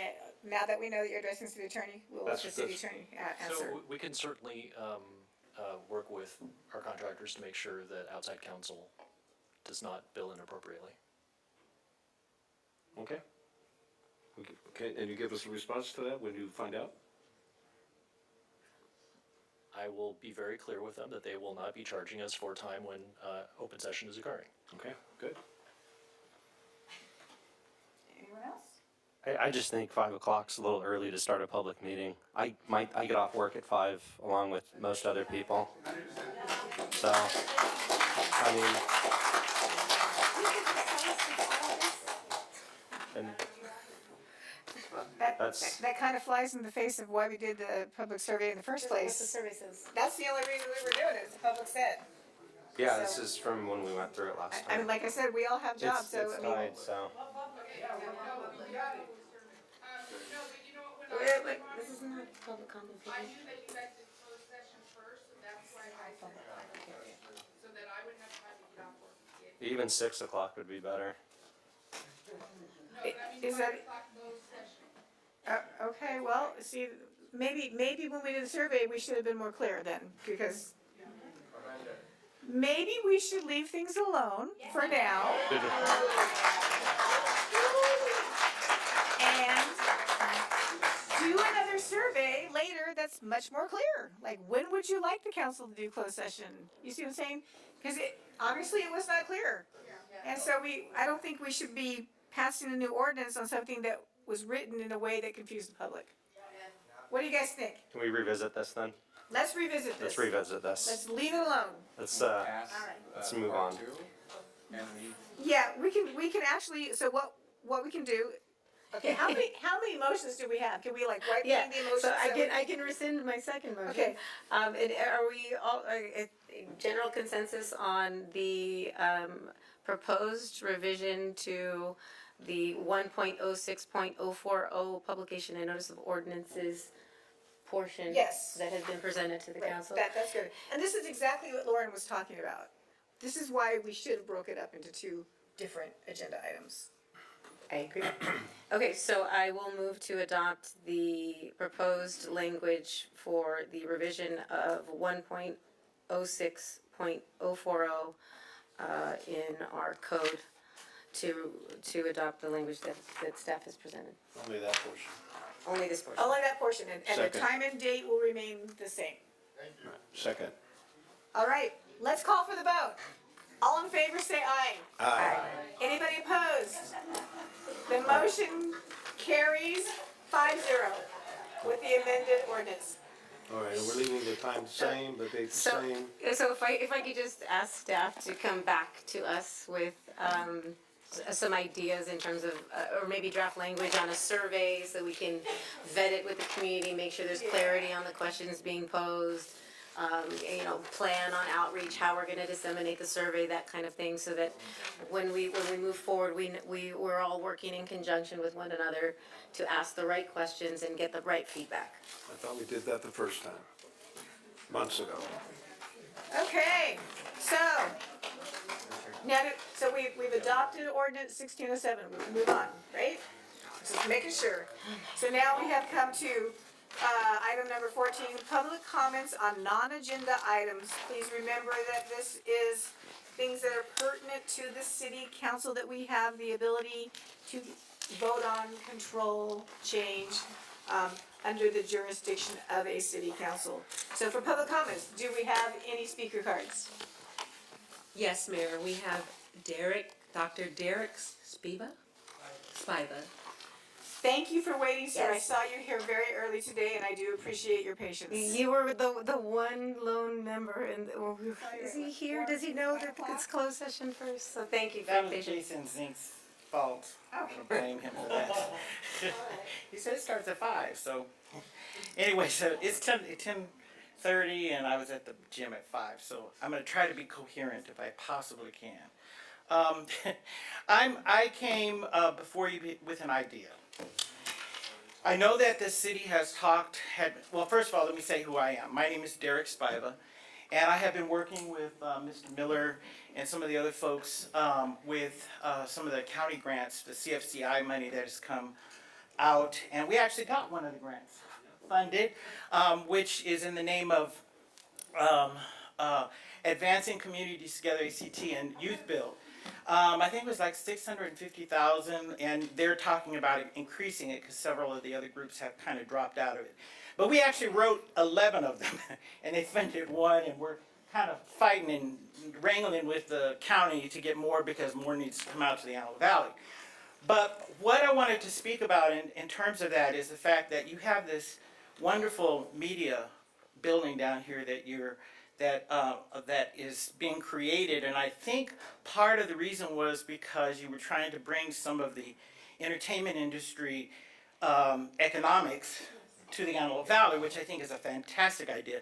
Growing up here and having worked down there, I've worked in Hollywood, done all kinds of things like that, and I have my family is very well connected with the industry. My son is a cameraman for Survivor, has been doing that, flying all over the world, doing that for years and years and years, wants to become a independent producer. My brother, who is a sound music editor and does a lot of films, wants to become a independent producer. There are just a whole bunch of them. Every time I go to a family meeting, there's like 10 people who are looking for an economic place that they can go and do their shooting rather than dealing with the high prices of the studio in Hollywood. So you got this great little facility down here, and it's huge, and the potential is just incredible for there.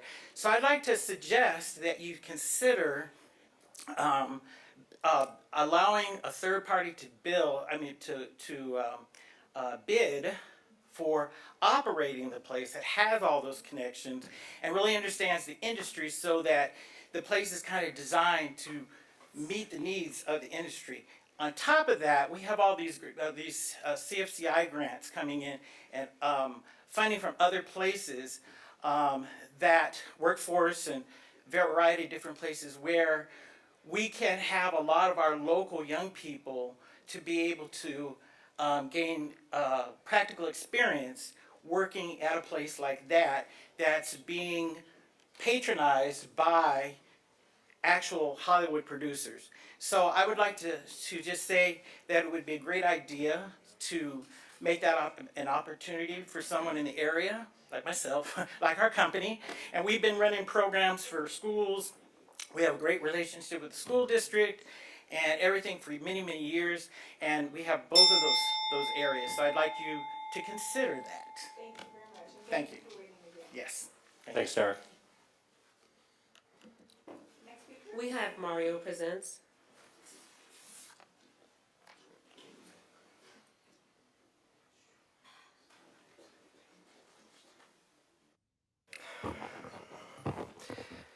The case of Baca versus Moreno Valley Unified School District clearly states that we, the people, can criticize employees under public comment without being interrupted or cut off.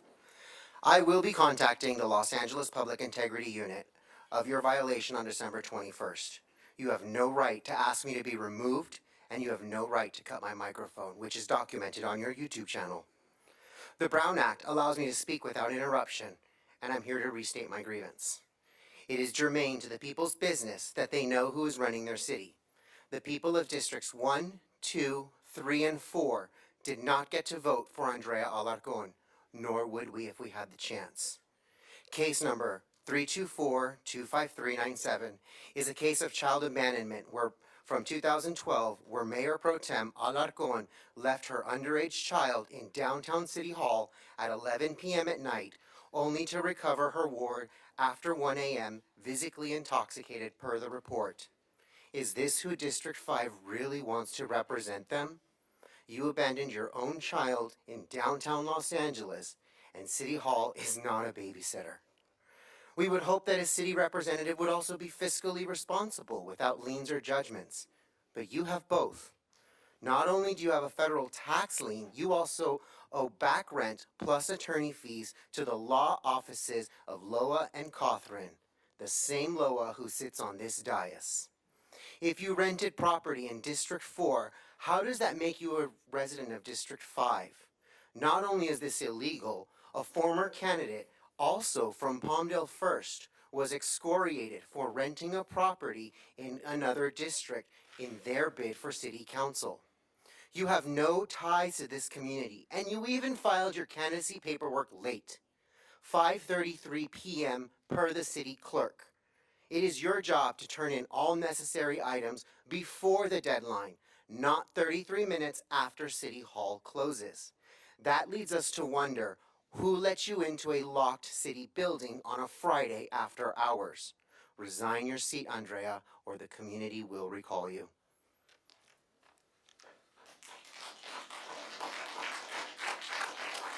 Next speaker, we have Victor Garrett.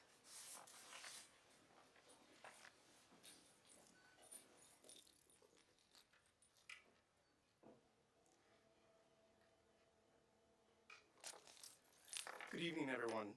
My name is Victor Garate, and I'm a proud resident of the city of Palmdale.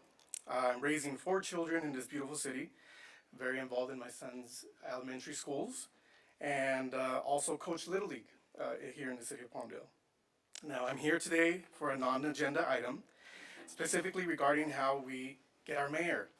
Nobody's asked me to be here. It's stuff that I myself have seen and read and found out about, and decided to come in.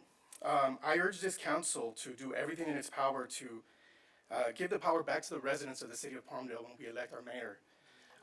It was specifically Laura Betancourt in your speech last meeting that actually made me come here. I was very disappointed in some of the comments that you made, specifically regarding the cars that you were taking out, regarding people of color, women, etc. I'm a person of color, and I don't like to put labels, but it is something that was very disheartening to hear that you were using us like speaking for everybody. Now, in Spanish, we call this a plan con maña, which would loosely translate to a plan with an ulterior motive. Because now, in order to be the mayor, you just have to get elected into your district, and then the ball will be rolled around eventually to you to basically be the mayor of the city. You're not winning the hearts of the people of the city of Palmdale, and that's very disheartening to hear. This is highly disrespectful, frankly, to the residents. I don't recall seeing you or many council members in any of the Little League events that we had, but I did see the previous mayor, which is the reason why a lot of the people in the city of Palmdale voted for him. When I'm the Little League coach, I treat my players equally and fairly. Doesn't matter if they're from the east side, west side, north, south side, whatever side they may be from. We have to make sure that this is at the core of what we do. I attend church in the city of Palmdale, and the fellow parishioners, I don't know if they're from the east side, west side, or whatever it is. They're people that are worshiping next to me. So we have to treat everybody fairly and equally, and that's my main concern, that it doesn't feel like we will be treated equally if all you do is get elected into your district, and eventually the ball will roll down to you. You basically have an ulterior motive, a plan with an ulterior motive. As mayor, you should be winning the hearts of everyone, regardless of it's District 1, 2, or 3, or whether it's East Side or West Side. And that's why a vote by the public and when we, the residents, decide who the mayor is extremely important. I urge the council to do everything in its power to fix that and work however long it takes to make sure that the residents of the city of Palmdale vote for who is their mayor. Thank you.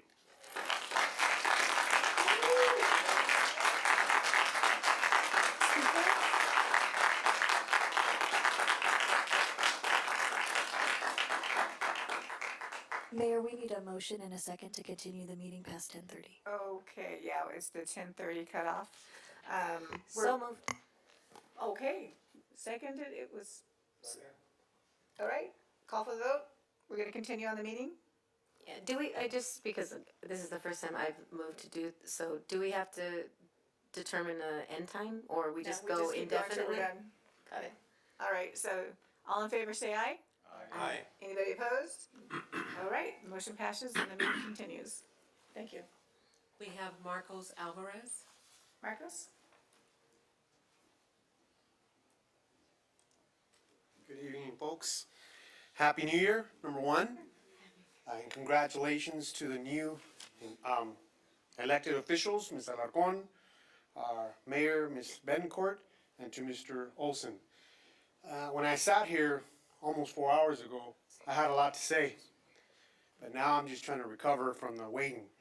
So I only have one thing, and one subject matter, if you will, it's already been discussed. Number one, Mr. Bishop and Mr. Olson were, in my opinion, since I've lived here, were pioneers of the dumping industry to clean it up. So to that, I applaud you. And it just, right here, right now, on January 11, 2023, it just feels like an endless cycle, right? So when I come here to speak, yes, I vent a little, but I was taught to come up with some solutions. That's the union part of me. It may not work, but at least I'm throwing it out there. Having said that, I did speak to officials outside that spoke about the dumping, the sanitation company as well, representatives. So I listened and I said, wait a minute. Illegal dumping is not unique to Palmdale. It's not unique to California. It's not unique to the United States, even globally. So the question is, what have we looked at in comparison on how other entities have handled illegal dumping? So, as a taxpayer in this community and one who drives to Knight High School to drop off my daughter every morning and head to Lancaster to work, whatever was cleaned up the previous day is there the next day, over and over and over, and somebody said for 30 years. So we are part of the problem because we haven't come up with a solution that hits, that stays home. So I say to you to say this. If I'm an illegal dumper, I'm not going to do it during the day. Right? Make sense? And I've also heard that we have 2 trucks that come out here daily. The operative word there is daily. Okay? So I ask you this.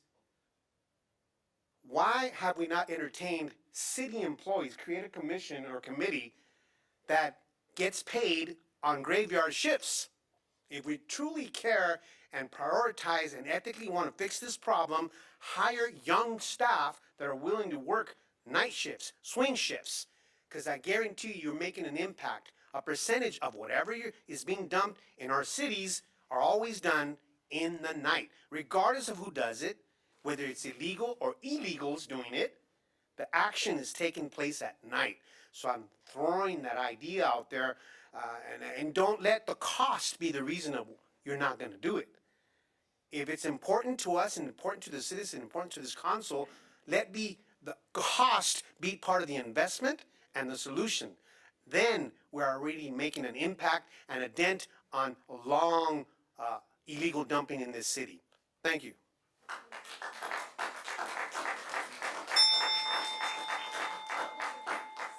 Next speaker? Jason Zink. I was in Arizona and I brought back from Surprise, Arizona, one of their Outlook magazines. So I want to give that to the mayor and the city manager for you guys to get ideas. Life is really good over there, I'm telling you. If we could just copy them and paste. I I gave you a proposal for Pete Knight Monument. He's the fastest man ever on the face of the earth. He flew over the skies and broke the record for the fastest man ever in Antelope Valley. I'd like to see a rose parade float, and I'd like you to do that. You know, Rotan, he's getting up there in age. It'd be nice for him to represent Aerospace Valley. I was 40 and now I'm 50. When Little Rock Dam was closed to the public, and it's still closed. You can't tell me to pat people on the back in this community, leaders, when that's happened. They failed. They actually need a kick. Martin Luther King's birthday is coming up. I've asked several times, and so has other people in the community, for Desert Sands Park to be named after Martin Luther King. And I'd like you to do that. IRS jobs. The House Speaker, Kevin McCarthy, he wants to do away with them. We have 70,000 commuters. These are well-paid jobs with benefits. I want 2,000 jobs for Palmdale of the 87. We don't need 87, but we do need IRS agents, believe it or not. It took 2 years to resolve some problems with people I know. Derek Spivey, he's a superstar. He got us $600,000. The city staff didn't do that. He did that. You know what our fair share of Measure J funds is every year? 1.7 million. How much did we get? At 600,000 is over 3 years, 200,000. We left $1.5 million on the table because we don't have enough staff members. We need more staff, and he should be hired to run that program and give him every resource. If he needs to go over there to the studio, you call a maintenance person and let him in that place. He got us money. He's bringing to the table. We were supposed to do a report on the commuters, the hardship and mental suffering of our commuters that are suffering 3 to 6 hours every day. 70,000 people, one of the highest in the nation. Why don't we create, commuters are not green, right? They create smog, congestion, latchkey kids, everything. Terrible. They can't get involved in the community. Why don't we have a report so we can go to the federal government, the state government, the county, and say we need an economic opportunity zone? That's all I've been asking for. Please do this, and please look at Pete Knight's monument, and I'm going to give this to the city manager. I'll give it to him.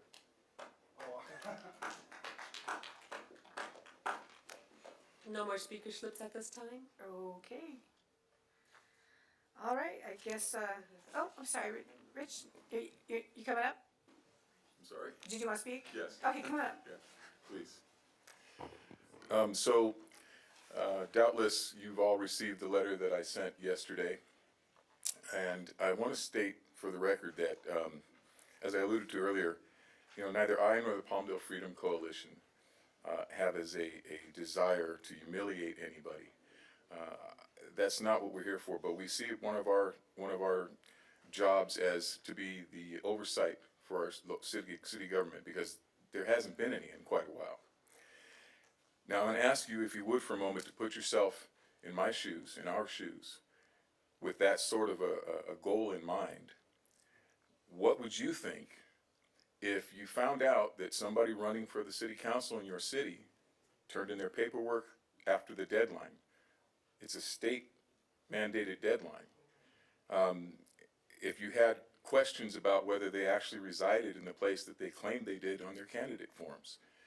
And I believe it's section BC2 and BC4 on the lawsuit that Ms. Alarcon is currently dealing with, that says very clearly that she lived in a house in District 4 until August of 2022, when the ordinance 1483 here in Palmdale very clearly says that you have to establish residency in the district that you intend to serve no less than 30 days prior to the commencement of the filing period. That would have been June 18th.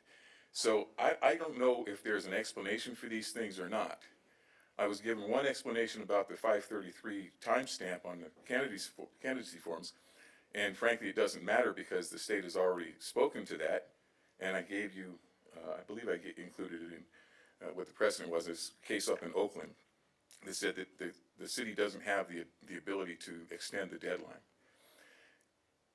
Now, if you see this, and maybe there's an excuse for it or a reason for it, but as a concerned citizen, would you not want to make sure that the person that's taking is now Mayor Pro Tem, actually, after 17 minutes or so on the council? It doesn't look right. It doesn't look right to any of us. Add to that the fact that you've given fiduciary responsibility for our tax dollars to somebody with a very bad history of financial decisions. And it's not, as you said last week or 2 weeks ago, something that happened 12 years ago. That's one thing, but there is a history of bad decisions being made here. And again, Ms. Alarcon, this is not personal. I don't know you. I don't. You don't know me. I don't know you. But as a citizen here who cares about this city, I can't just look at that and turn the other way as if it doesn't matter, because it certainly does. And you guys either knew about this and didn't care, or you didn't know about it because you didn't check. In either case, it's really not acceptable to the citizens. They deserve more. They deserve better. Thank you.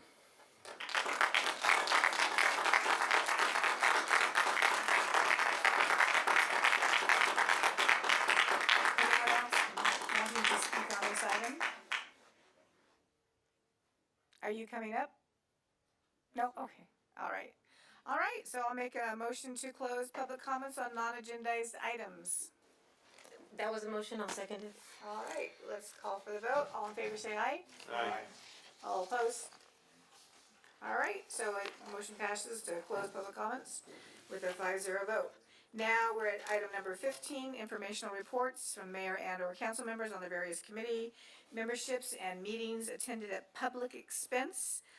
You're able to go ahead and address these, or you can put them in writing and put them as part of the record. So who would like to talk about committee memberships that they've attended in the last, since the last meeting? This is on the committee.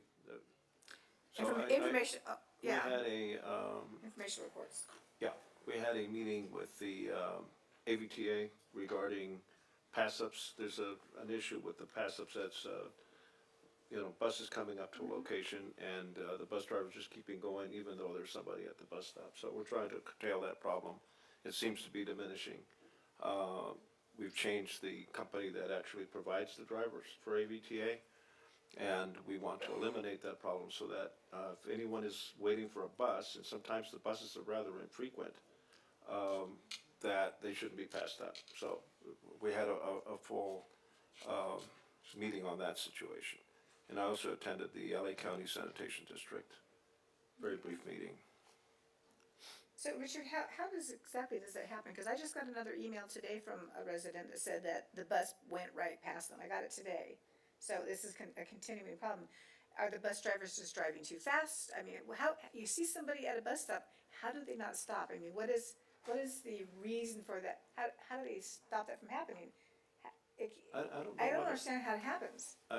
At times because sometimes the unhoused actually stay on the buses, on the bus stops. Right, I've seen that. And I don't know whether the bus drivers are seeing somebody there that they think has been there consistently as an unhoused person. They stop the bus and they open the doors and the person's not getting on because they're just staying there. Okay. I don't know if that's the problem, but we're trying to deal with it. Okay. If that was a pass up, it should be directed to AVTA because we need to know every instance when this happens. All right, I'll make sure you get a copy. Yeah. I think you probably got CC'd on it, but if not, I'll make sure you get a copy. Right. And nothing, we just had an ordinary county sanitation district meeting. A lot of my meetings were dark. I'll file a report though. Terry, can you help me get it in writing? Since it's late, I don't want to ramble on. I want people to get a chance to go home in a decent hour. Yeah. I had a whole bunch of meetings that were attended to during the month, but I'll, if you'll help me just write it up, we'll just post it that way. Thanks, Terry. And just for the record, we have on file a report on all of the meetings that I attended, Mayor Betancourt and Councilmember Olson, correct? Okay, we make sure that's a public record. So. Okay. Okay, so the next thing we have is number 16, City Council request for new agendized items. What do we want to put on the agenda next time? I've got one. There was, as I alluded to earlier, we had, Councilmember Lowe and I had the privilege of attending on behalf of the city, the California Contractors, Contract Cities Association Legislative Conference in Sacramento. And there were several bills that were recently enacted and went into effect January 1st that we learned about, and I won't bore everybody with a litany of all of those, but there is one that I think is relevant to the governance of this body, and I would like to see if staff could give us a report back on Senate Bill 1100. It pertains to the remedies available to government bodies in the governance of our public hearings. So if you could just give us a report back on what you think. I think it calls for a script, or at least it allows for the availability of a script of newly available remedies per state law. So I just want to make sure that we're in compliance with the newly adopted code. Okay. Anybody else want new items for next meeting? There's something I wanted to discuss. I've already brought it up with our city manager, and I think the city attorney's working on something, but a few months ago, or a couple months ago, one of our animal rescues out in Little Rock that works a lot with the Palmdale shelter was raided and shut down. They have like 100-something cats and dogs, and the county came in and put her in cuffs, took all the dogs and the cats, and this is one of our community partners that has helped reduce the pet population by spaying and neutering and rehoming. They go out to Petco and they do free adoptions and stuff like that. But the LA County Animal Control just came in and shut it all down, so to speak. And our LA County animal bill just keeps going up and up and up. So we're going to get stuck with that bill for all of those animals that were taken away from her. And on top of that, I've been told that when they run out of space, they have to euthanize the animal, and then they sell the animal, the euthanized animal, to a rendering plant to make pet food. And it's something that's rearing its ugly head, and it's happened in our community, and the shelters are already overcrowded. Our animal control contract just keeps going up and up and up, and I don't want to discourage our local rescues from operating or being fearful to operate out here. So is there anything we can do as a city to help embrace or protect our rescues and our people who are Can we find rehoming? out why they did that? I mean, talk to the head of animal control and find out why they would do something like that? We can look into it.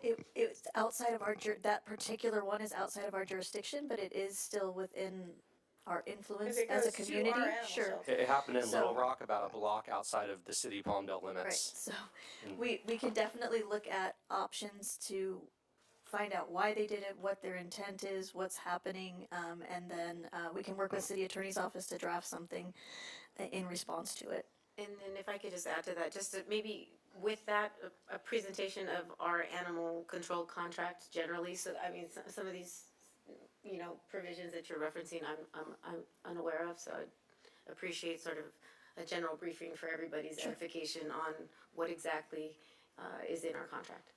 We can do that. Thank you. Eric, do you have anything you want to add? Well, I know that the city manager has some action items she can talk about, but I want to bring back a in-depth discussion about the graffiti.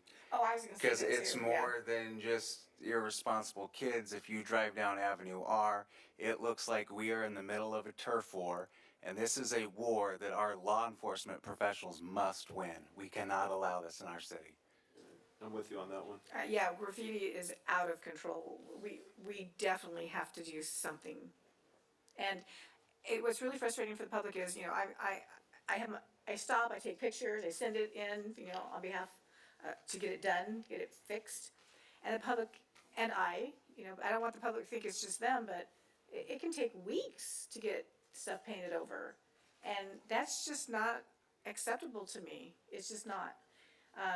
And I'm not talking little graffiti on the curbs. I'm talking 3 and 4 foot high graffiti tags, on the main drags through our city. And if someone's coming here and they're driving through Avenue S, Avenue R, any of the main thoroughfares, thinking of moving here or bringing a business here, that is not the image that we want them to see. Why would they come here when our city looks like that? And I'm a big proponent of the broken windows theory, where you've got to really maintain your community. Otherwise, the bad element just keeps coming and coming and coming, because if you understand broken windows, it looks like we just don't care, and we do. But I mean, I've asked repeatedly, give me a bucket and give me a roller. And I used to do the community cleanups and go out with my daughter, my Girl Scout troops, and we would paint over the graffiti. Maybe we can get more of those together. It's everywhere. But what we've got to do is catch these guys and get them incarcerated, because there's no punishment for them when they're getting caught. They might get a ticket. If it's a juvenile, we can charge the parents. But we need to get like a task force together or something on this graffiti. Yeah, there was one spot that I drove past, and I had some anti-graffiti wipes that I got from the Say It, Don't Spray It campaign. So I thought, okay, you know what, I'm going to stop, and I'm going to tackle this section. This is what I can do now. I'm going to do it. But neighbors started coming out, and they brought rags, and they brought Windex that didn't work, but they tried.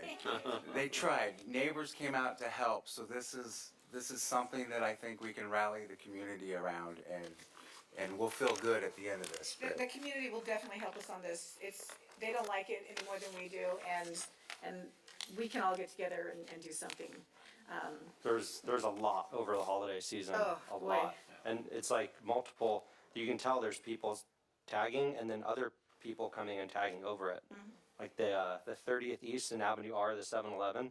Oh yeah. That's gonna need Oh, more yeah. than a couple handy wipes. That's all the time. It's all the time over there. It's insane. Yeah, it's an uphill Okay. battle, but we gotta. All right. Anything else we want to add for new items for next time? All right. Let's go to the manager's report. So just to speak a little bit about the graffiti efforts that we've done thus far, is council did approve the purchase of 2 graffiti trucks, which we've talked about repeatedly. The first one comes in next month. There was a 1-year lead time due to supply chain issues. We have added additional staff to the graffiti abatement efforts.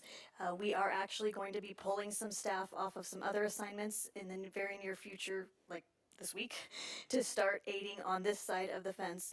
We've also started the Say It, Don't Spray It campaign, where our city staff that are in these offices, not just our maintenance crews, go out a couple of times a month and remove graffiti, rather than, sitting at their desks. Everybody is concerned about the amount of graffiti that we're seeing. Graffiti is up over 200%. As a matter of a statistic, we have cleaned up more graffiti already this month than we did the entire month of November. So that's just in the first 11 days.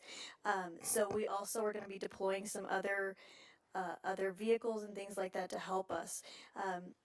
We also are going to have some dedicated park staff that are going through the parks every day and cleaning up that graffiti. It is literally moments after we clean it, it goes right back up. So we're going to be taking a little more systematic approach as well, perhaps dividing the city into different quadrants, things like that. One of our biggest challenges is that a lot of this graffiti is on private property, and we do require private property owners to clean it up very expeditiously, but heretofore, as a staff, we have not gone on private property to clean it up due to liability issues. We're going to work through some letters of agency and some opportunities with the city attorney's office to be able to help them. Also, we are working through the utility boxes. Those, I don't think there's one in the city that doesn't get tagged every single day. We're going to be wrapping those with some public art. We know that public art diminishes graffiti, so we've got that plan in place as well. So there are a lot of efforts happening right now. The next piece for us is to engage the community. We got the Say It, Don't Spray It campaign out with city staff, and we worked out some kinks, provided different opportunities, wanted to make sure that, we had a safe way for the community to engage, and that will be the next step, is to roll that out to the community and neighborhood watch and things like that as well. So it's not unique to us, but there's more that we can do as well to be successful. Can we maybe start to get reports to the council from our graffiti detective? And maybe this can spur a conversation about starting a criminal justice committee within Palmdale. That might be a more appropriate place for those reports to be received. So I'm open to that conversation in the future. Okay, and the other thing too is with going on private property, a lot of these property owners, let's face it, first of all, number one, they're victims. Number two, some of them are elderly. It could be a single mom with 5 kids. They don't have the money to paint over, you know, a 10 by 10 section of their house or their wall or whatever it is that they're taking. So I would like for the city to find a way to give them assistance instead of just, don't fine them because it's not painted over. They would if they could, but they can't, so they don't. It's rare that we actually fine property owners unless it's a habitual issue and they just ignore us. We do try and work with property owners as much as possible. We offer paint gift cards to our local businesses where they can buy the paint. We're with the Say It Don't Spray It, we're going to be able to provide them additional resources in their hands, like the wipes, like the shirts, so that you know they're safer when they're doing it. Those types of things to help them as well. Right, and on the Say It Don't Spray It flyers, if you've seen them around town, if you know of a tagger and you want to give us information on them, you can do it anonymously, through Crime Stoppers, or We Tip. Just get us the information so that we can start keeping track of who's doing the damage and see if we can't get it addressed. You know, you can do it anonymously, you don't have to get involved. So if you have information, please make sure that we get it. You know, it doesn't come to the city, I don't think, it would go to the sheriff's department, but it's anonymous. So if you have somebody in your neighborhood and you see them tag and you don't want to get involved, just do a We Tip so we get the information so it can be addressed. Because without help from the public, it's going to be completely out of control. Yeah, my comment on this is that we just passed an ordinance tonight reflecting that there's an increase in the amount of money that could be collected. I think we need to put that out there. A parent knows whether their kid is involved in graffiti because the inside of their house oftentimes has graffiti. The bedroom of the little kid, or not little kid, but somebody that's involved either on a tag team or in a gang, oftentimes will have graffiti in their room. So the parents are on notice. And if we had a campaign where we said you could be liable up to $47,000 for what your kid is doing out there, that might help us get the parents involved to deter some of this. And the other thing is, of course, we need to continue giving the sheriff's department the opportunity to go out there and identify that, because oftentimes they can, just by looking at the tag, they can tell who's doing it. Yeah, we have graffiti tracker for that, we keep track of it. Right. And we've got to get the schools involved, start these kids young, telling them that it's wrong, it's criminal, it's being a bad neighbor, your parents can be liable. We've got to be able to reach out to the schools and have the schools get involved in this effort. It can't just be the city and the sheriffs, it's got to be the schools too. Absolutely right. So, okay, anything else, manager over there, city manager? Not at this time. Okay, great. So we're gonna adjourn the meeting tonight in the memory of. Sorry, sure. can I just, one quick Oh, sure, announcement? yeah, absolutely. Just because we're not gonna reconvene before, the celebration of MLK. And I just wanna take a moment to acknowledge and recognize his contributions to our history and the pursuit for social justice and racial equity. But I also want to just make the public announcement, we're sponsoring the city of Palmdale jointly with the city of Lancaster, Justice Sunday. And there's an event on Sunday at 4 p.m., also a subsequent event on January 20th at 6 p.m. You can, if you're interested in attending, at the Palmdale Playhouse, if you're interested in attending, they're going to do a presentation on Martin Luther King and his contributions to our country. So if you want, you can visit our website, www.cityofpalmdale.org. Thank you. Anybody else have announcements? So, okay, we're gonna adjourn the meeting tonight in the memory of Joe Davis. It would have been his 100th birthday. He passed in 2016.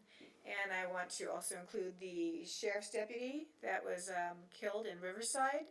I don't know his name, but we can certainly look that up. And of course, I want to adjourn in the memory of my aunt who just died. She was 87 years old. We were very close.